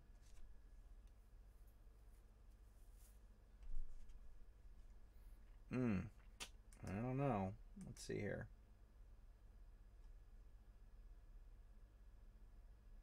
So here's a question. Is the phrase "What's up, my dudes" popular in the UK? The Predictor, Dan, what's your PC specs? So let me pull up my system information and I'll recap them for you because I don't remember them all. System information. Let's see what this bad boy is running. All right. Anyway, I was just curious on the "What up, my dudes" because I know a couple people from the UK that seem to say that often. So the machine that I work off of, it is a Dell XPS 8920 with an i7 7700K CPU at 4.2 gigahertz, 4 cores, 8 logical processors. We're looking at 16 gigs of memory. We have a bug flying around my head, along with, I believe we are working with properties. We have a 500 gig solid state drive as my primary drive, and a 2 terabyte secondary drive. Oh, and my video card is, where is it? Graphics, where the heck are you?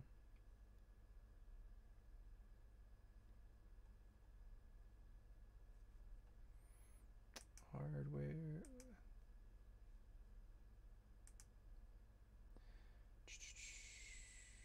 Multimedia. No. Where is it at?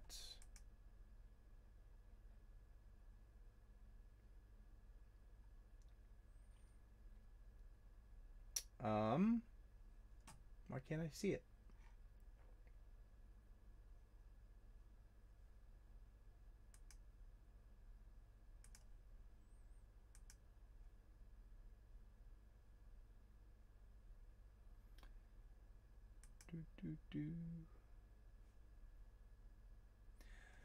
And my graphics card is an NVIDIA GeForce GTX 1060 6 gigs.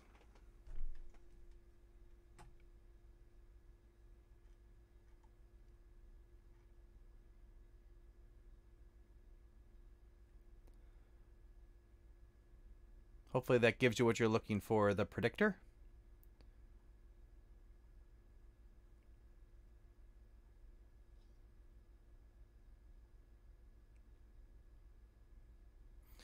Automoto channel, I work for Dell. Cool, can you get me a discount?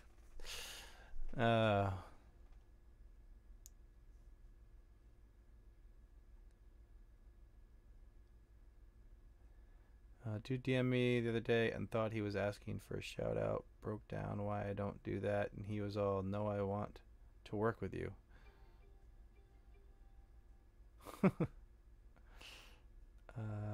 Kaiba, what's up, my dudes?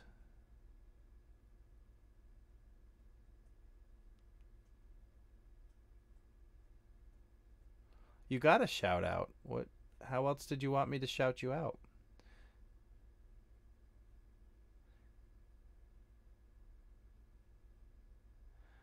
Yeah, I'm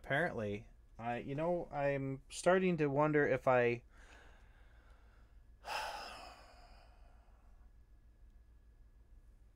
might have thrown, I don't know. There's two little flies flying around. Make sure I didn't throw like a banana peel in my office garbage or anything like that.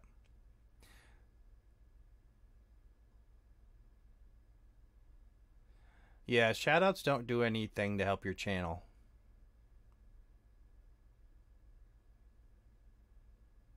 Everybody start your next video with "What up, my dudes?"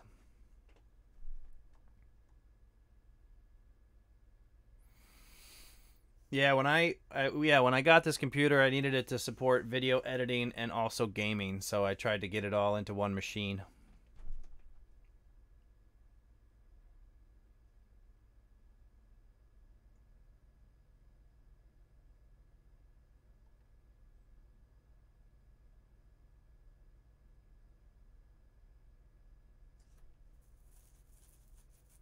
There's no need to go.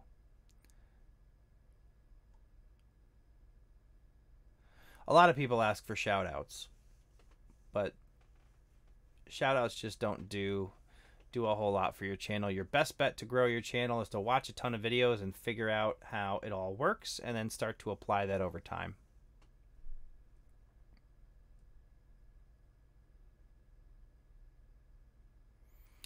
Want another computer one day.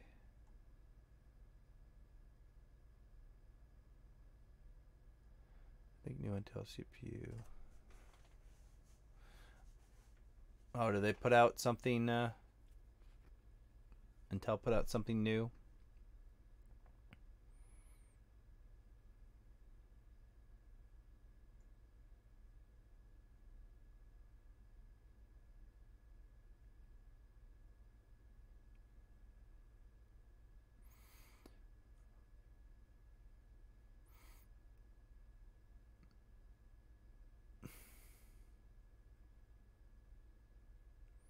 There's an I9 now.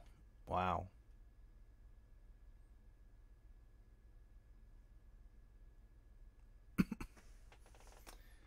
All right. So if anybody is looking for a channel review, type the name of your channel in the chat now, and I will pick out a few to do those channel reviews. Also, Jen Adventures TV is currently at 70 hit points. She's held the stream boss for most of the channel, or for most of the live stream. So good for you, Jen Adventures TV. For every $1 of super chat, she will lose 5 points off of her health bar. Whoever brings her down to 0 gets to replace her as the stream boss and have your channel displayed at the top of the live stream.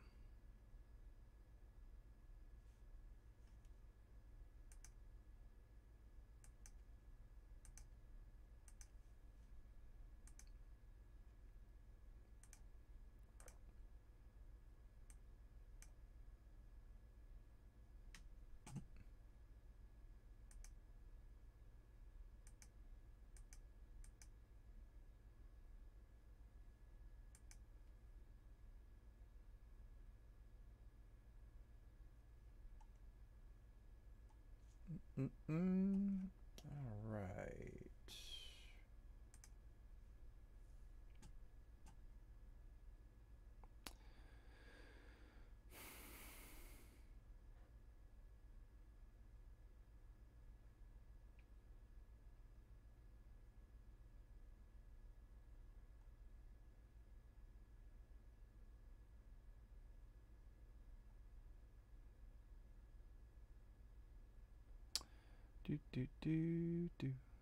All right, I see a few channels popping up in there.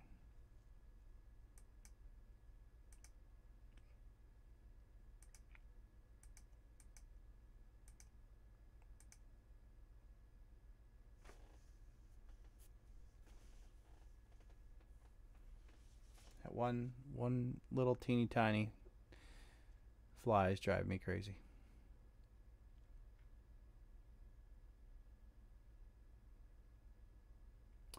Definitely going to have to start showering at least 3 times a month. Did I open that one? That one's next.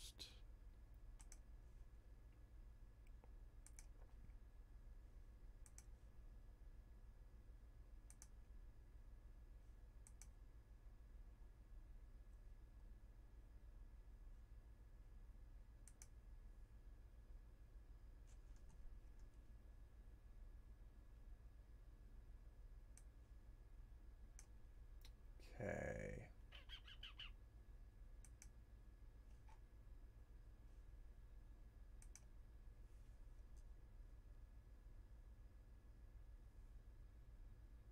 I don't think I opened that one yet.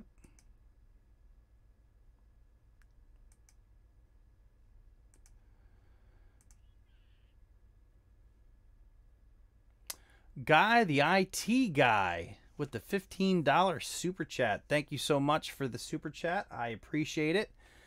Not only did you contribute to the channel, but you also wiped out Jen Adventures TV as the stream boss, and he's taken over the top spot. And as you can see, his channel is now prominently displayed at the top of the live stream. So thank you again, and congrats to you for being the new stream boss.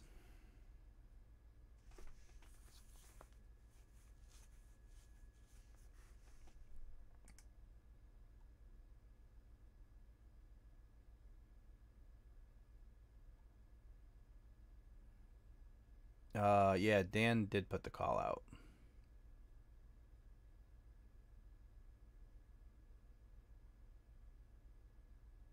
Let's see here.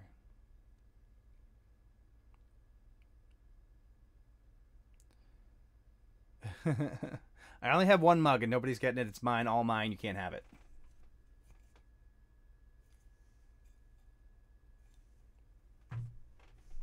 All right.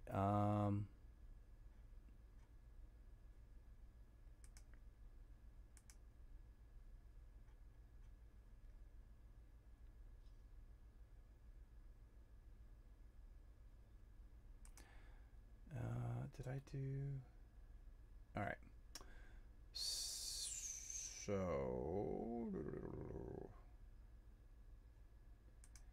make sure I have these in general order here. That one, that one, that one.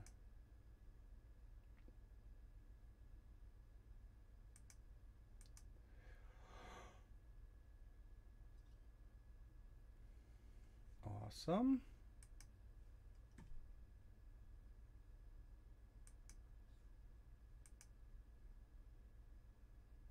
Got that one open twice. All right. Let's do some channel reviews. Ha! I didn't call it live streams that time. All right, let's see who we have first here on the channel reviews. The first one up here is actually going to be Halo Smith. All right, here. So Halo Smith, gaming 5 days a week. Have the schedule all spelled out there. That is definitely a very detailed schedule. I'm curious. Let's just take a quick peek at something here. Let's see. As long as that is legible,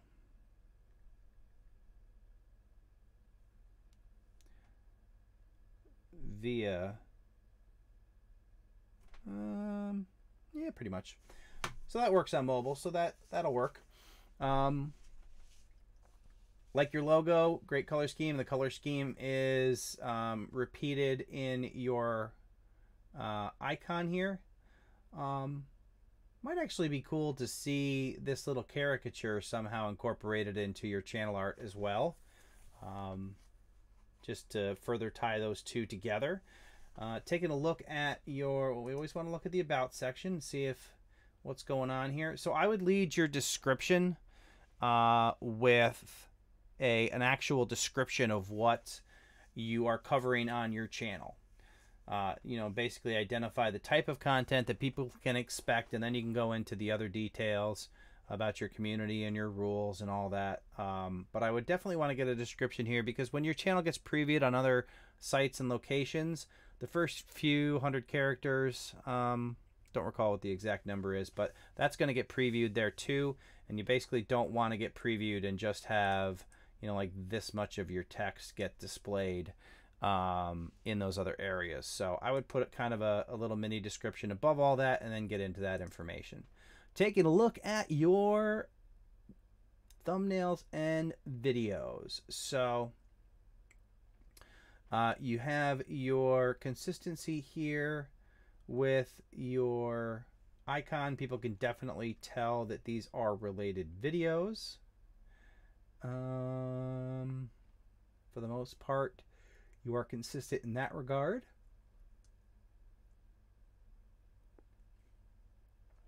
I'm not sure if the color scheme is random or whether you have color coded them based on particular content. Let me see if your playlists give us any indication of that. Kind of hard to tell with those. I don't know if this is because this is recent that you don't have a matching thumbnail on it, but I would probably go with trying to get a thumbnail such as this one on this particular video, just to keep that consistency alive. But yeah, like I said, it'd be cool to see this caricature up in the channel art as well to kind of bring that all together. And then on your home page, another thing, I mean, depending on whether your focus is on growth on YouTube or not, you may or may not want to consider reducing all these different directions that you're sending people here in your channel links. For whatever reason, adding the first one as another subscribe to the channel has also been a popular way to kind of get more people to subscribe. You definitely need to build out your homepage instead of just having uploads and popular uploads. You want to get in here and go down to the bottom and click on add section and add additional playlists. My personal preference is the horizontal single playlist, which is basically going to display thumbnails much in the same way that uploads and popular uploads do. It shows the thumbnail and the title, and it's just a great use of the space, and you can basically fill this out. You can have a number of different, I don't know if it's 10 or so sections where you can list your thumbnails and get max exposure to all your content and put yourself, you know, give people the opportunity to see more content and help convert those visitors into subscribers. All right. That was the first one.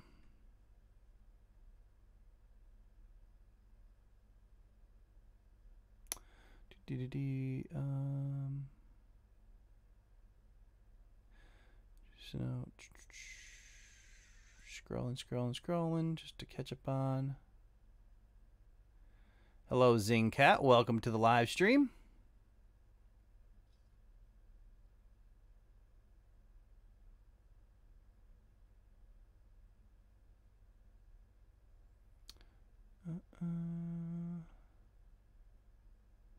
Halo Smith, I hate all if the thumbnails looking alike.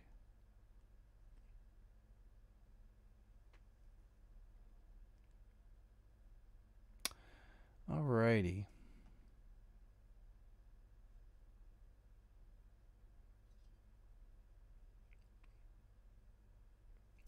And the next one is...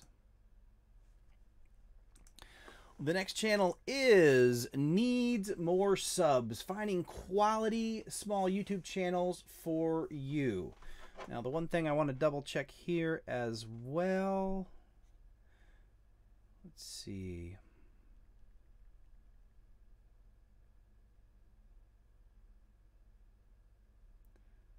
Not quite. Oh, there it is. Let's see how that's looking. That just squeezes in on mobile, so excellent. That does fit well. So yeah, definitely tells everybody what your channel is about. Needs more subs, finding quality small YouTuber channels for you. Looking in your about section, see what you have. Started out as a Twitter account. Now it's a YouTube channel about other channels that are good, so you should have a lot more subscribers. Awesome. Let's take a look at what your content looks like here. Good that you have your playlists in the horizontal single playlist presentation here. You got your full descriptions in those playlists as well, so that is great. Taking a look at your videos, you definitely have consistent branding. You're bringing your branding into your thumbnails.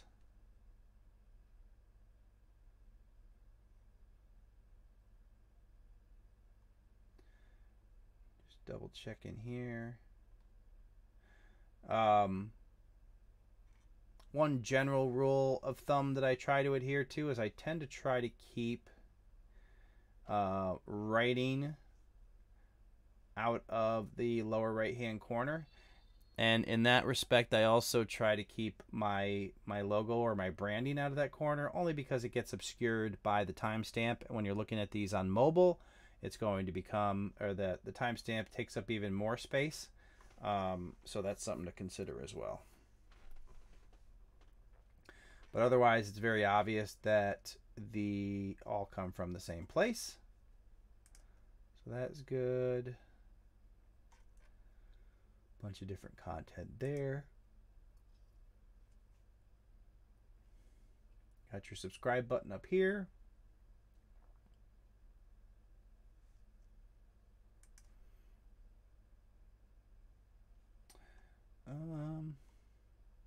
Yeah, otherwise, I think you are looking pretty good. One thing that I do say about sections, actually, I also say this about documentation and other types of communications, is I prefer to see the headline first.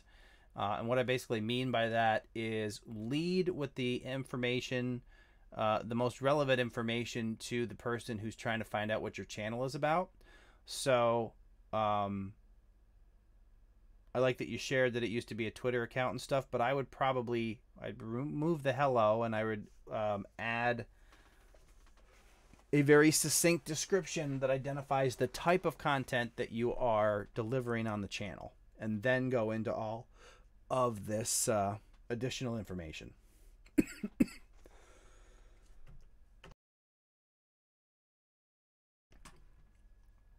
All right. Next one up, and let me just jump in the chat real quick in between these.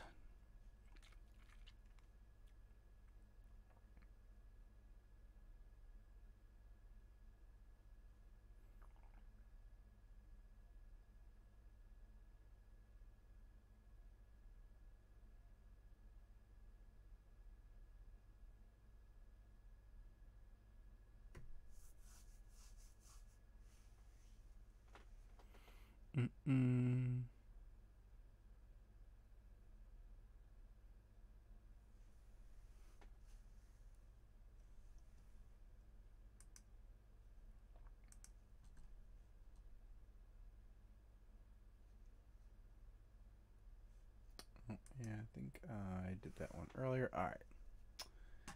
So next one up is Seriously Gaming.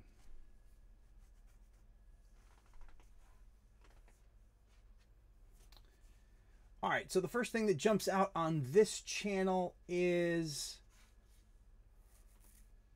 I think it's kind of there, but it's kind of hard to see. So I see in your icon, it looks like there's 3 of you, and I guess these guys are the ones that are probably in the background. It's a little hard to see at that size. So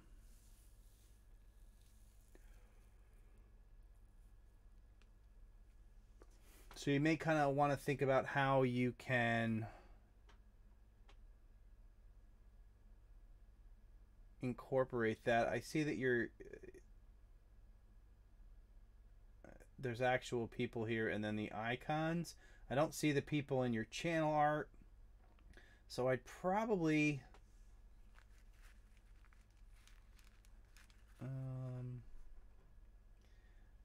I might actually lean on just getting a clearer picture of these guys in there to be able to see exactly what's going on.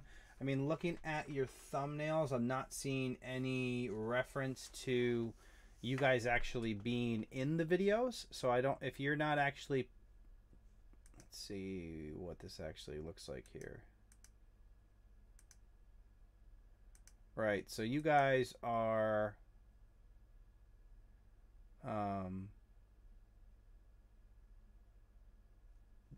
do not appear to be in the actual videos.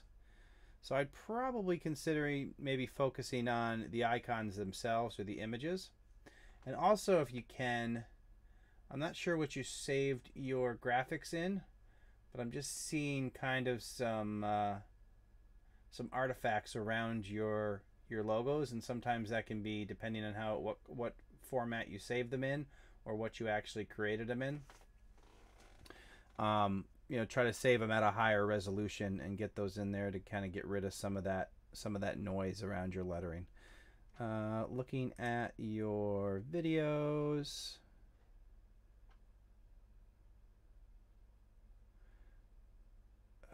Okay, so it looks like you recently kind of went from the seriously gaming to kind of this splash pattern here.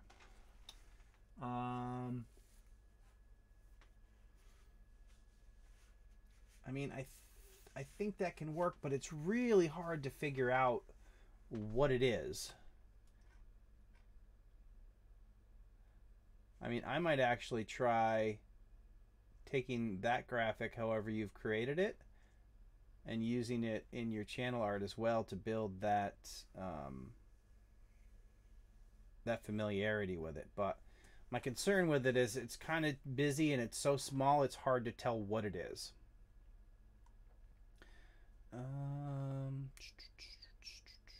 So you are doing the branding. It just looks like you recently changed, so not a big deal there. Welcome to our channel. We feature great Roblox game how-to gameplay. Pretty concise in that description. Lets people know exactly what you're doing. You're also letting people know who you, what your Roblox accounts are. On your main home page, you got your popular uploads and popular uploads. Again, you want to get to the bottom, hit that add section, start to add your playlists as single horizontal playlist. There are other options. You can play with them. That's just my personal preference in terms of what type of section to add. And that'll get you more exposure to your content, give people more opportunities to see content that resonates with them and gets them to click that subscribe button and follow your channel. Alrighty.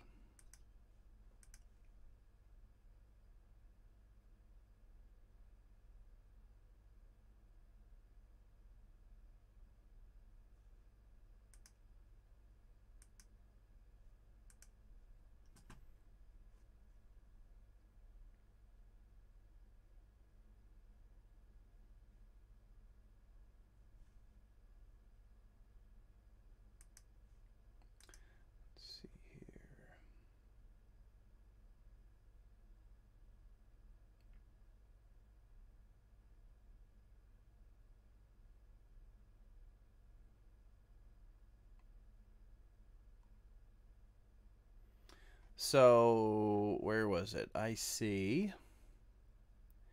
Literal Gaming says, after you looked at my channel, I haven't really grown.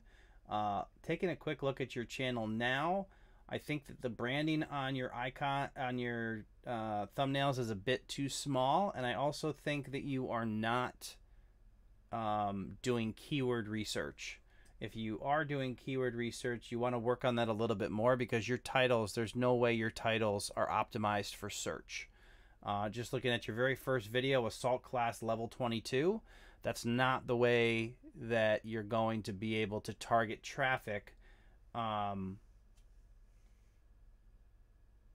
based on how you've configured that title. So you definitely want to check out the videos on keyword research and how that's supposed to work, and how you want to lead with a keyword phrase that people are actually searching for to help get traffic to your videos. Because I can tell right now, Assault Level 22 exclamation mark or Area Level 16 exclamation mark in Battlefront 2 is not going to be a searchable term that's going to get you views. All right, so the next one up.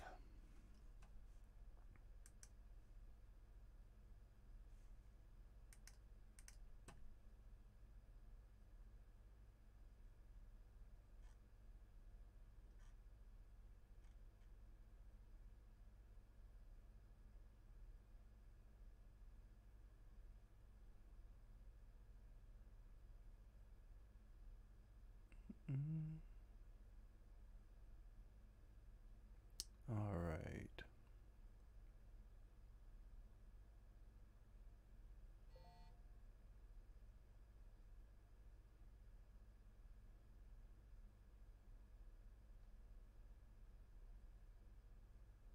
Yeah, literal gaming. You can definitely do some work on your keyword research. That's definitely going to help you drive more views to your channel. All the stuff with getting your branding Consistent is great for when people get to your channel, but you're going to need the keyword research to focus on better keyword phrases to use as titles to actually get some search traffic moving to your channel. All right, so the next channel up for review is Peep Game with Jason. Okay, now I'm thoroughly confused here. Is that... So the first thing that jumps out, your name is Jason JV, but whatever font you're using here, I would swear that that says Jason JU. Let's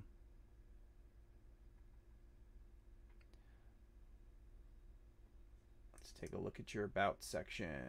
Video game walkthroughs, tips, and tricks. That's definitely concise and straight to the point, but I would try to elaborate on that after this and basically identify either what type of games that you're going to be focused on, something to give people a little more information, because there's a lot of gaming channels out there, and just saying that you do gaming in that way is probably not going to identify you as a channel that people should pick among all the other channels. Just want to check something here. So the other thing is that your channel art is not really optimized for mobile. You kind of get this very leading edge of the remote on mobile, and you get most of the head but not the parental advisory over here. So I would go in one direction or the other with the remote. If you would either have to move it hard to the right almost to here to get most of it to show up on mobile, or resize them both and put them on either side here. Make them smaller and put one here and one here if you want to get them to show up on mobile. The other thing is there's a disconnect between your graphics up here and your icon. So you want to find some consistency in the font choices, color schemes, and these are kind of going in two different directions there. So taking a look at your channel page, you got everything done horizontally. And that's a preference thing. It does look like you have the opportunity to put a lot more thumbnails on display. Putting the created, I'm not a fan of this created playlist thing at all, because it doesn't give a lot of helpful information. People got to drill into them and look. You're much better off if you're doing the horizontal playlist. People can see 5 videos with titles, and you give them the opportunity to see whether or not they see content that interests them to get them to subscribe to your channel. Take a look at your thumbnails.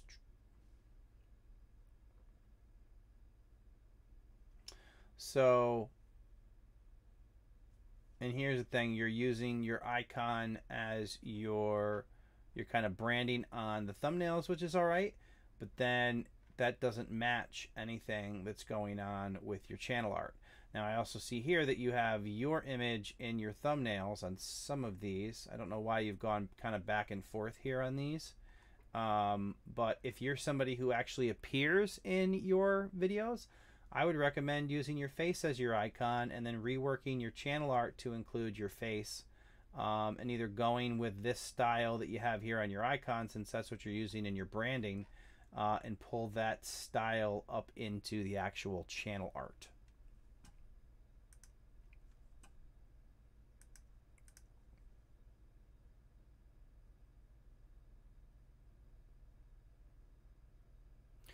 I already have a list of Alaskan Blizzard stream, so my advice on channel reviews, if you guys want to get channel reviews, it's better to get to the live stream early, so when I make the announcement for channel reviews, you can get your name in the list early. You can do that by subscribing to the channel and clicking the bell notification icon, so you'll be notified when the live stream starts. The live streams do start every Wednesday, 9 p.m. Eastern. So your best bet would be to get here early, wait for the call for live streams, and get in the list. I think I've already maxed out on the number of channels I'm actually going to look at here. So, not going to be able to do every new channel that comes in looking for a channel review. So I still have several to go that are on the list from earlier. Next one up is Mini Lop Milo.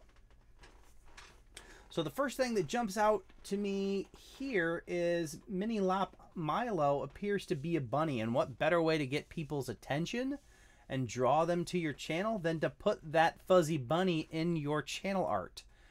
You definitely want to get Milo, which I'm assuming is the bunny's name, up into your channel art and let people see. I mean, heck, having the bunny up there is enough to draw them in. The other thing that I would say is that your channel art's a little bit wordy. Instead of doing...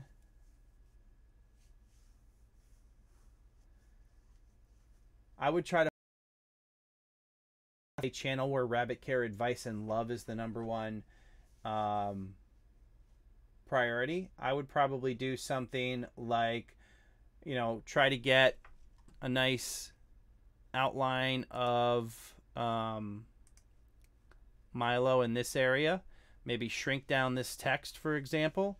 Do Mini Lop Milo, rabbit care, advice, and love. New videos every Wednesday and Saturday. Something like that. So you can, you know, get the bunny up there doing his thing. I'm assuming Milo is a boy's bunny name, but perhaps I shouldn't assume that. And kind of go that route.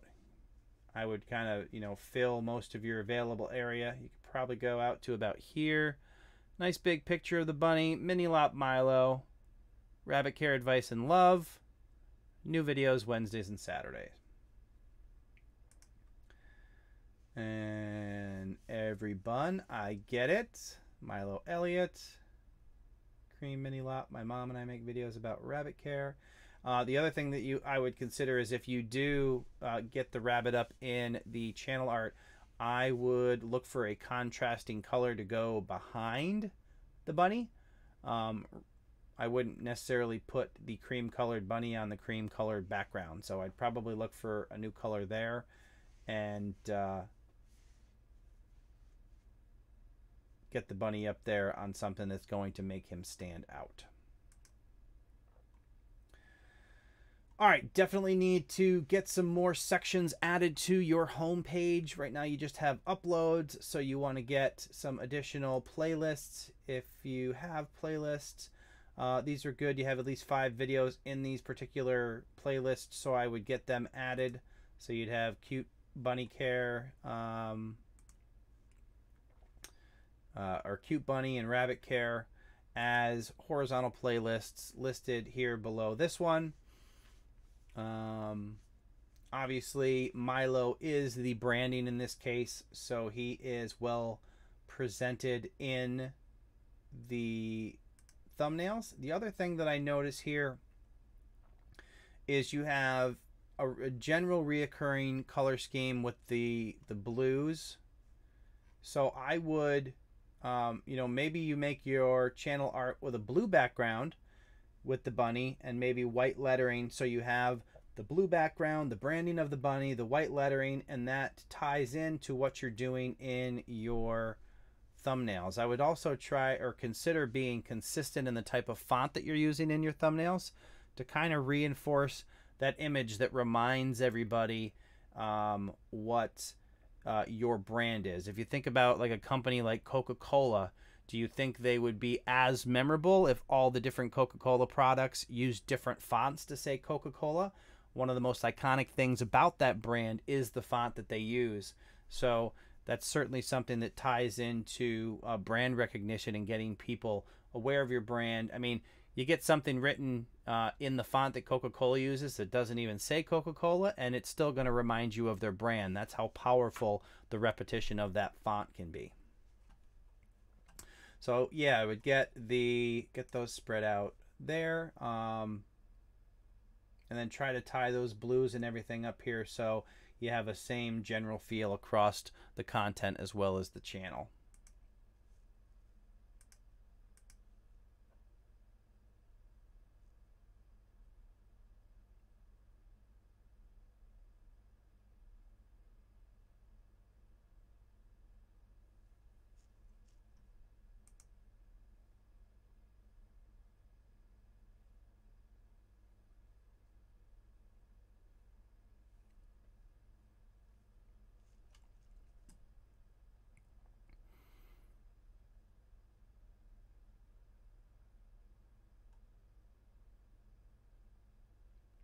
And the bunny is very popular in the chat.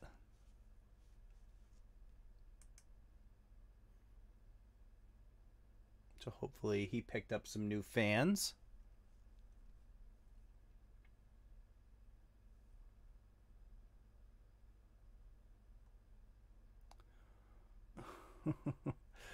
All right, and we will move on.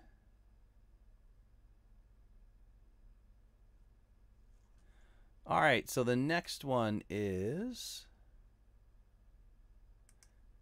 Kathy Arts. Hand digital drawings, crafting, and DIYs. Looks good. I know that'll show up well in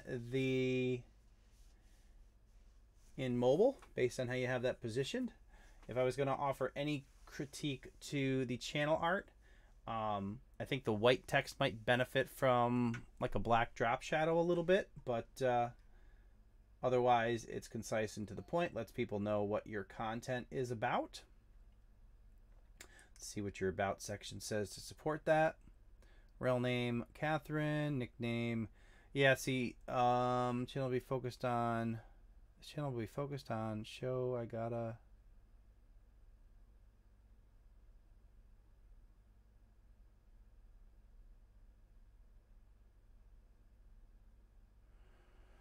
This channel will be focused on show I gotta my create something.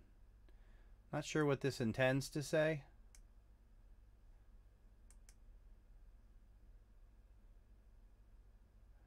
But you might want to rework that a little bit. And I would also identify, like I said, clearly and concisely what your channel is about. Lead with that, and then you can get into the additional information of the real name, nickname, and what the background of the channel is. Taking a look at playlists, tutorials, speed drawings, fan art character, handmade. Okay, and then we look at your main page here. Uploads, popular uploads, my original character. Good, you got your descriptions in there. Get a description on that one.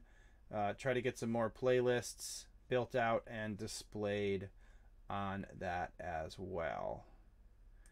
Videos you're using. See, this is a case where you are, there's no particular branding per se, but the fact that you're using the same font, the same color schemes, allows you to see the relationship between the channel itself and the actual thumbnails. So, and here I can see you got the little, trying to see, I can't really tell what that little,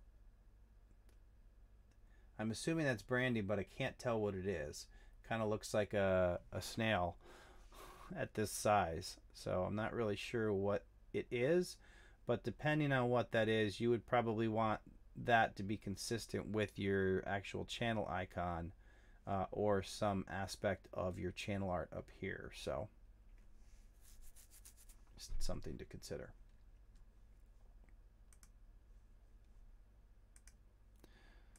Right.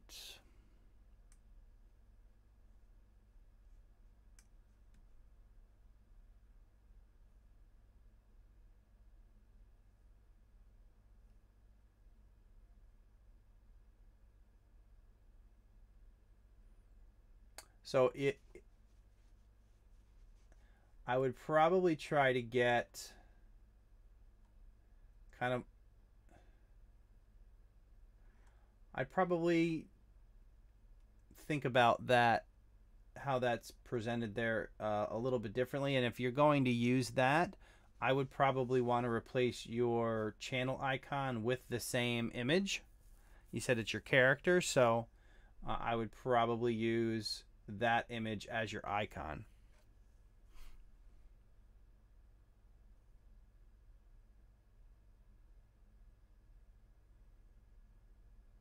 Yeah, I just can't tell which. It's so small, it's really hard to see what it is. So you'd either have to make it a little bit bigger to actually see what that looks like. So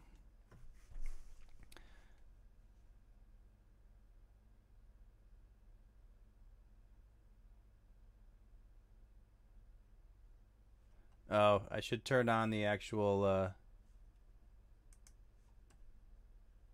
the closed captions. I might have to go back and change them.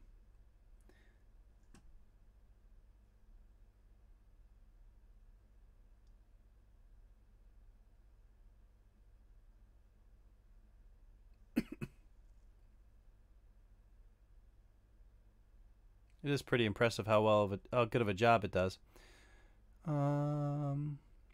Fish and Dive Hawaii live stream's been going on for a while. Yeah, we usually hang out for quite a while here. So, what's a good place to make your channel art? You can use a website like Canva, or you can do it yourself with a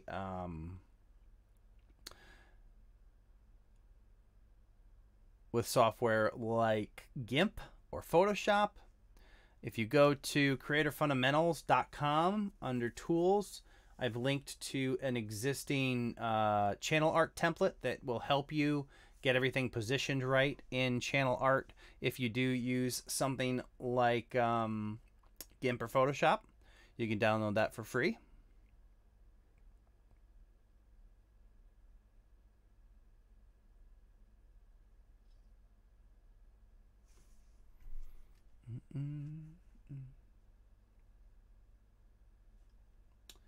And where are we at? We just did this one. Now we're going to do this one.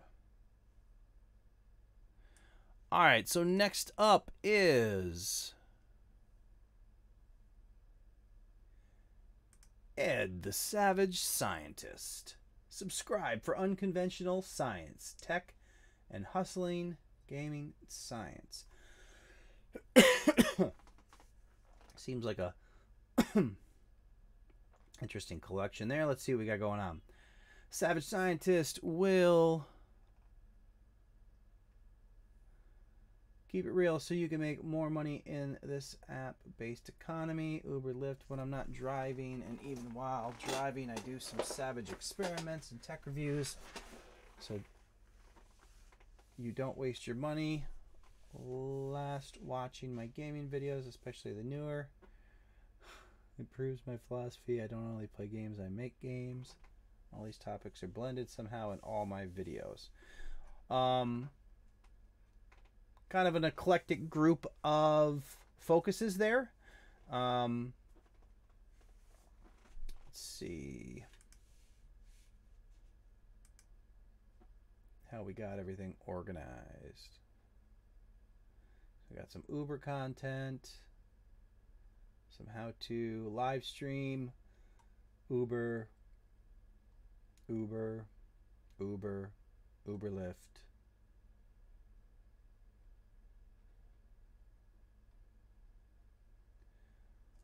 All right, so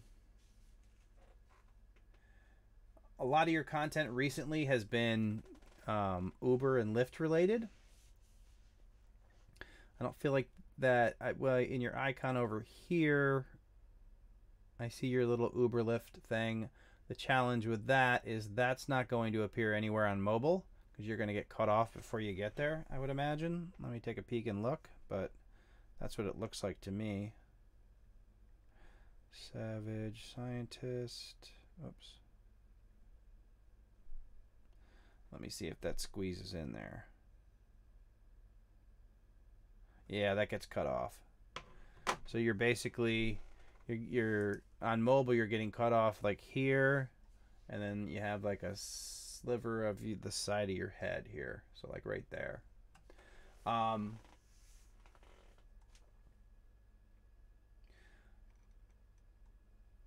Because your content is been kind of Uberlift heavy, you may want to think about whether or not your channel art kind of delivers that. Like I said, you have it over here, but that's getting lost completely in mobile, and the description, the way you have it currently, doesn't really identify anything over here. I mean, in a broad sense, hustling to Uberlift, I guess, is kind of a relationship. But then like you do the tech plus hustling, it almost looks like you're doing tech plus hustling minus gaming minus science. Almost looks like a math equation, rather than identifying the different areas that you touch on. Also, it looks like in this, I see your face. If you're somebody who appears in all your videos, you may want to consider doing being consistent and including yourself in your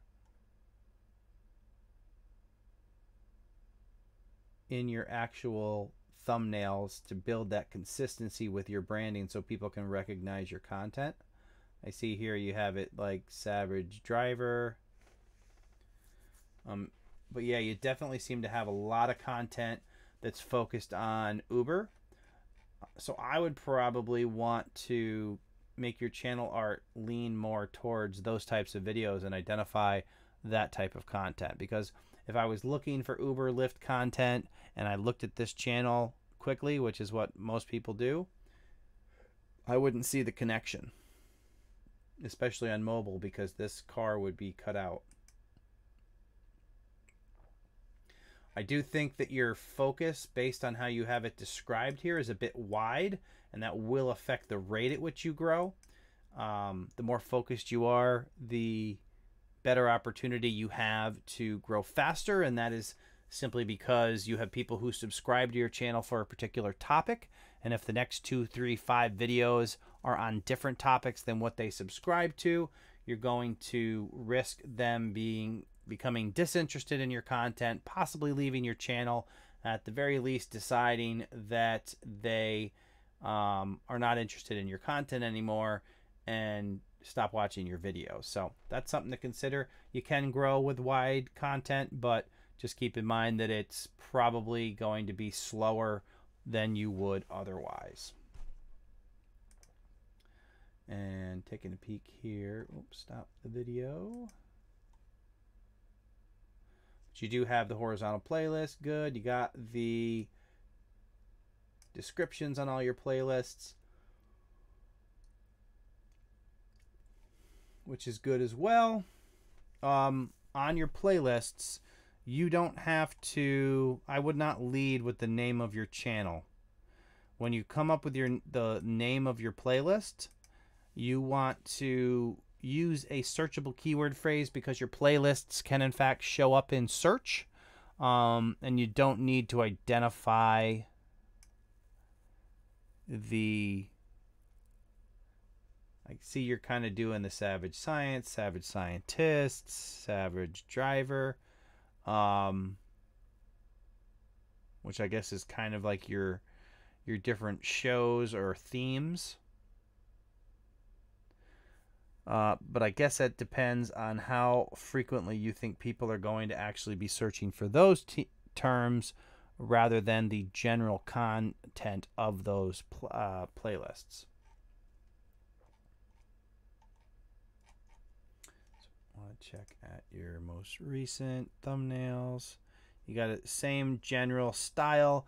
Again, a very common problem, lower right-hand corner. Timestamp obscures anything you put down there, so it's a really bad place to put text because you can't read it. Here you can see it just says Ridesha, and on mobile it's going to be even worse because this timestamp is going to take up even more room. So you definitely want to come up with a style that keeps the writing out of the lower right hand corner of your thumbnails.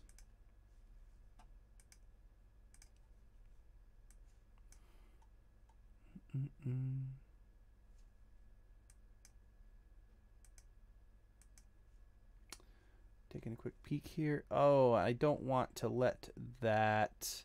Little Gem Creations 1, thank you so much for the super chat. Hello to you too.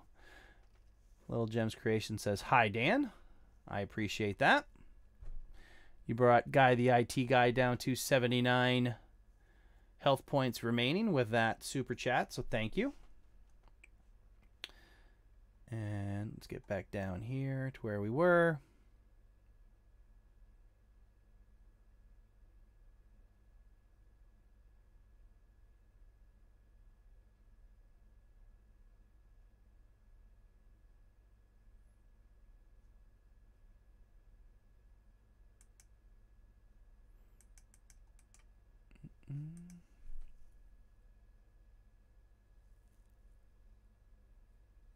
Yeah, I didn't even see what that one said, Doug.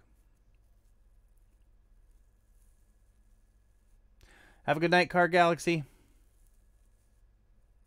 I think we are, let's see where we're at. I have 2 more channel reviews that I'm going to do here.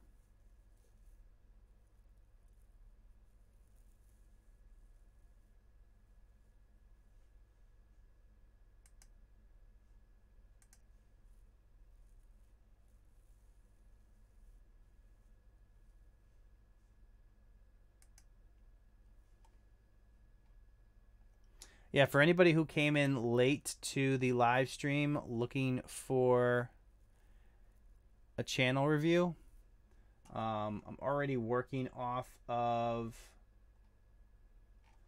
a list of channel reviews from people that requested them a little bit earlier. Best advice on that is to get into the live streams earlier so you can get on the list. But we normally wrap up the live streams at the very latest at midnight my time, which is about 25 minutes away. Still have a couple channel reviews to do, so want to get to those. Next one up is After Dark Analysis. New videos Mondays and Thursdays.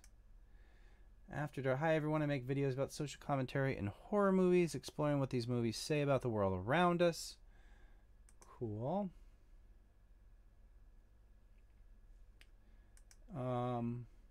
Creepy. Let's see here.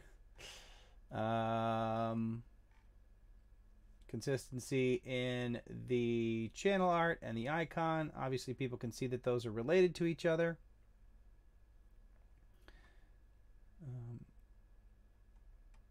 Let's see. Look at your videos, how you got your branding all worked out there.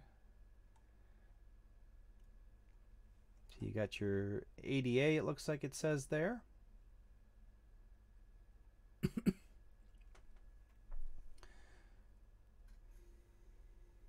Got consistency in how you put your thumbnails together, so that's good.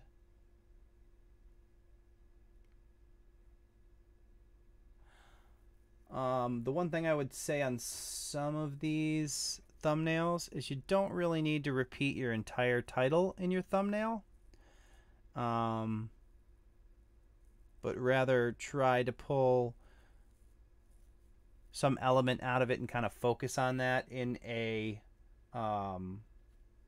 cliffhanger kind of way or an inquisitive kind of way to pose a question or a thought that makes people want to stop while they're scrolling to read your title and see exactly what you have going on there. So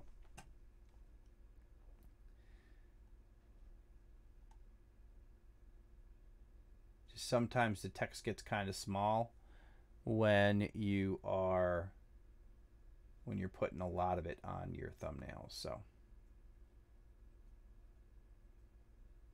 that's a really good thumbnail. I like that one. So yeah, you got your branding down, consistency there, how you have that styled. You got your multiple playlists.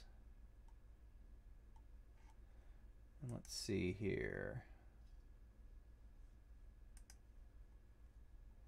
Uploads, popular uploads, all episodes.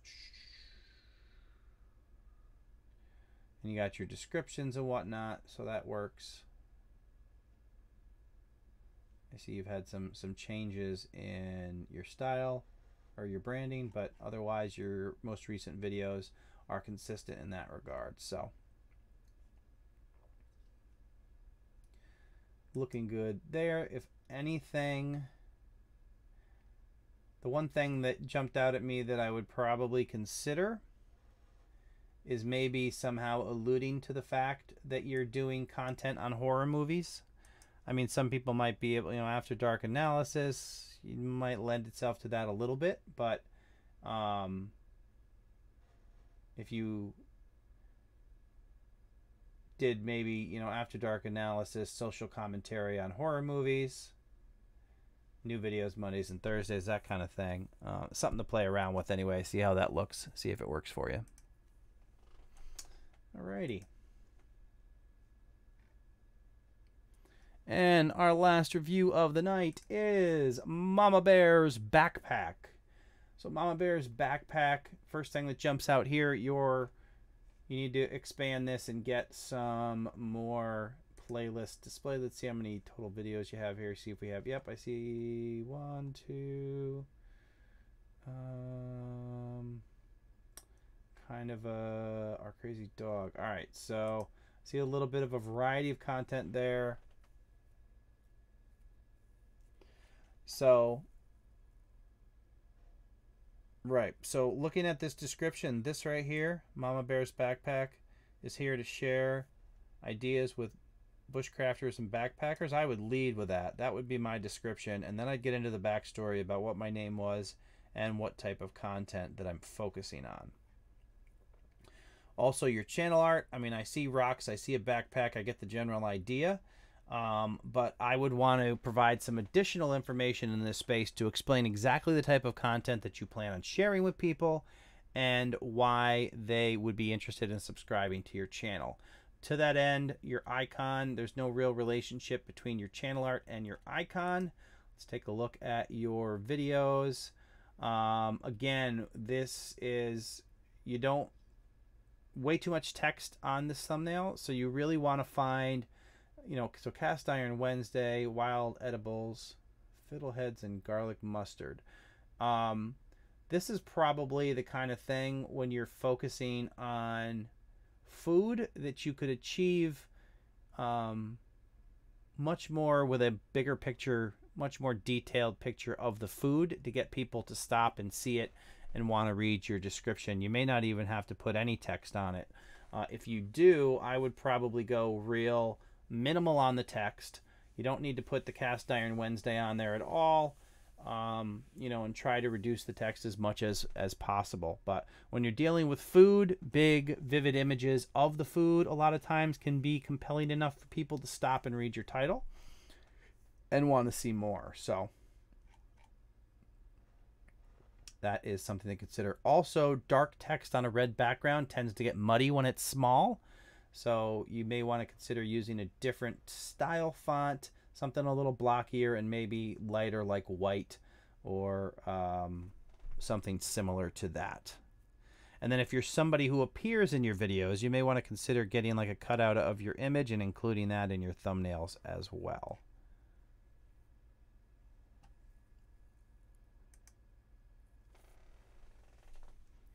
Jump back in chat here.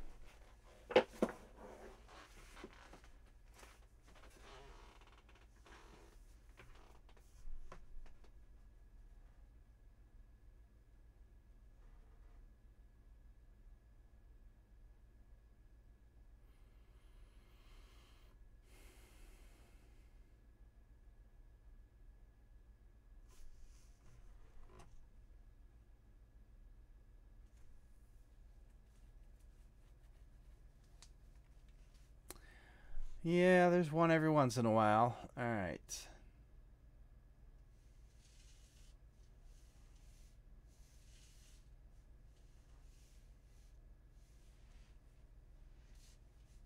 Maybe up there.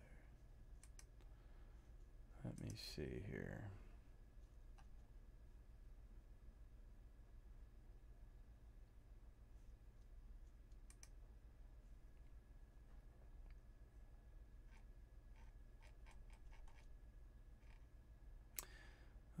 Just checking here something real quick. Halo Smith with the $5 super chat. Thank you so much for the contribution. That'll also should knock 25 points off a Guy the IT guy and drop him down to what it should be 54 points. 54 points. That means an $11 super chat will wipe Guy the IT guy out and give somebody else the stream boss title. Thank you for that. I do appreciate it. Let's see. All right. Okay, and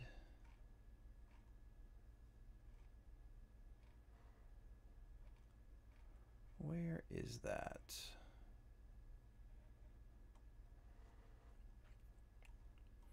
Give me just a moment, just trying to find something in the chat here real quick.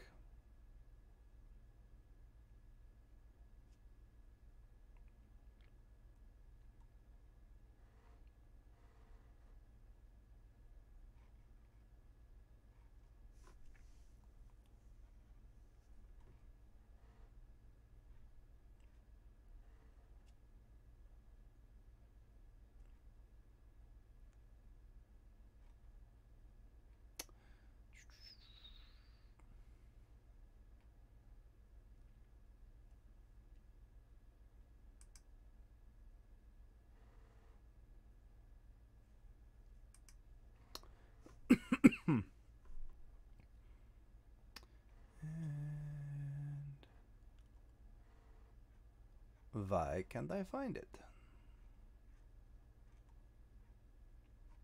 What are you gonna do?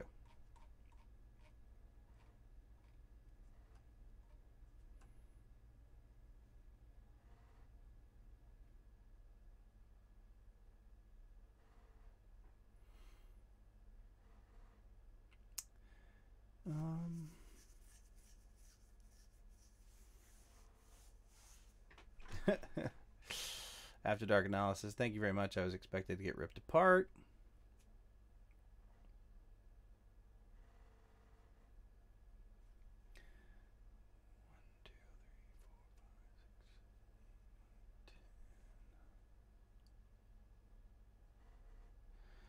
All right, so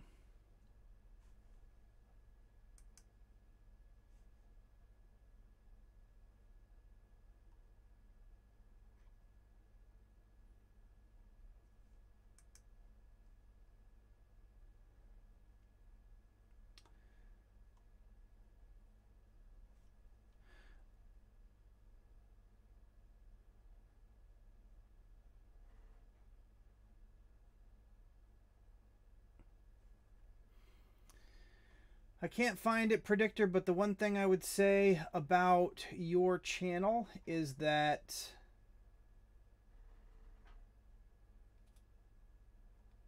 I don't really see a lot of branding going on your channel.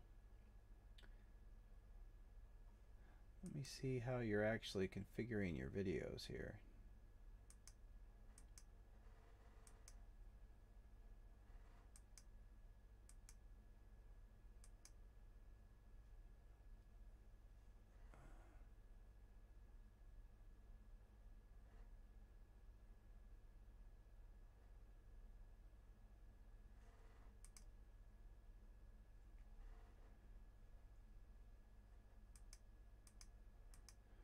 Yeah, I'm not really seeing a lot of branding on your channel. I don't know where the actual artwork comes from. If that's from like a video game.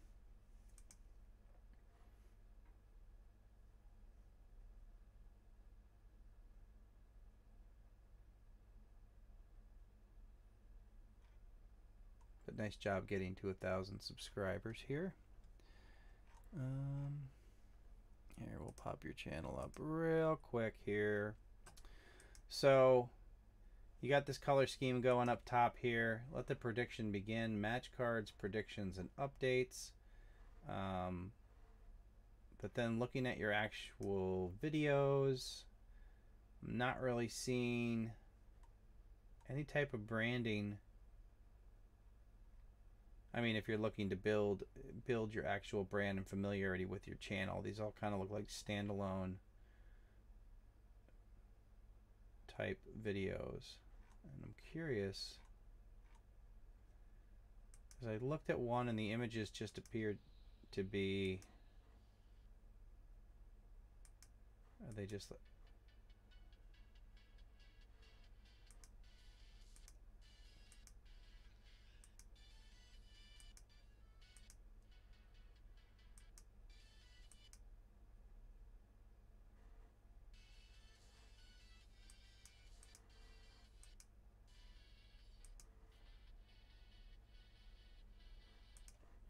I'm not really sure what these are.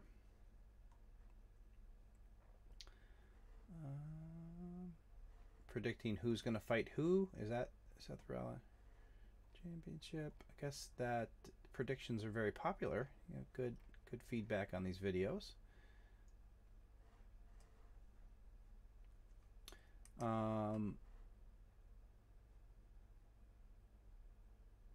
I don't really see the relation to the type of content that you're making down here and what your channel art is depicting up here. So obviously you look like you're doing heavy WWE, but there's really no reference to WWE up here or your icon. This kind of looks like an 8-bit kind of graphic or icon or image here.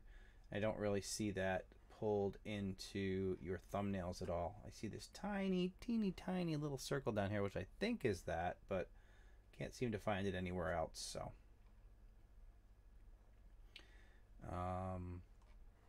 uploads, created playlists. Again, rather than having created playlists here, I try to get horizontal playlists displayed.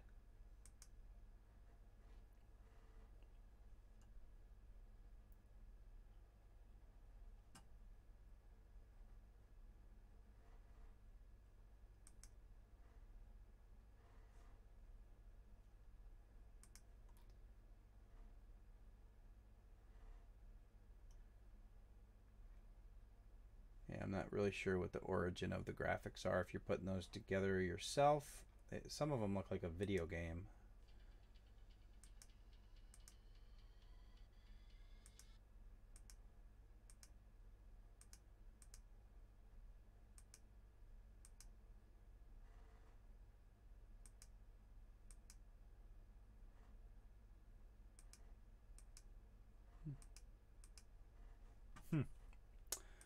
Alrighty.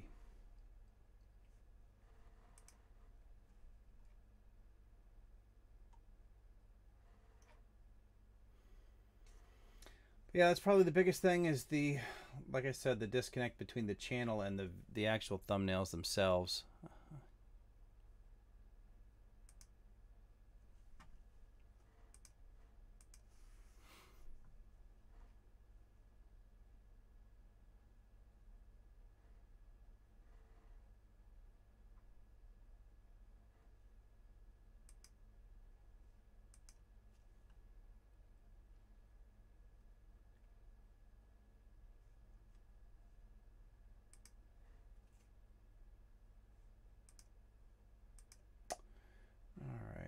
I think we are just taking a quick look here. All right. So I think that's going to wrap it up for this evening. I appreciate you guys all coming to hang out tonight. As you know, we do pop over to Discord for a little while for the live stream after party to touch base and unwind after a live stream. So definitely come visit us over there. If you haven't joined the Creative Fundamentals Discord yet, click the link in the chat right now and go over there and get set up. It's pretty easy to join. It's completely free.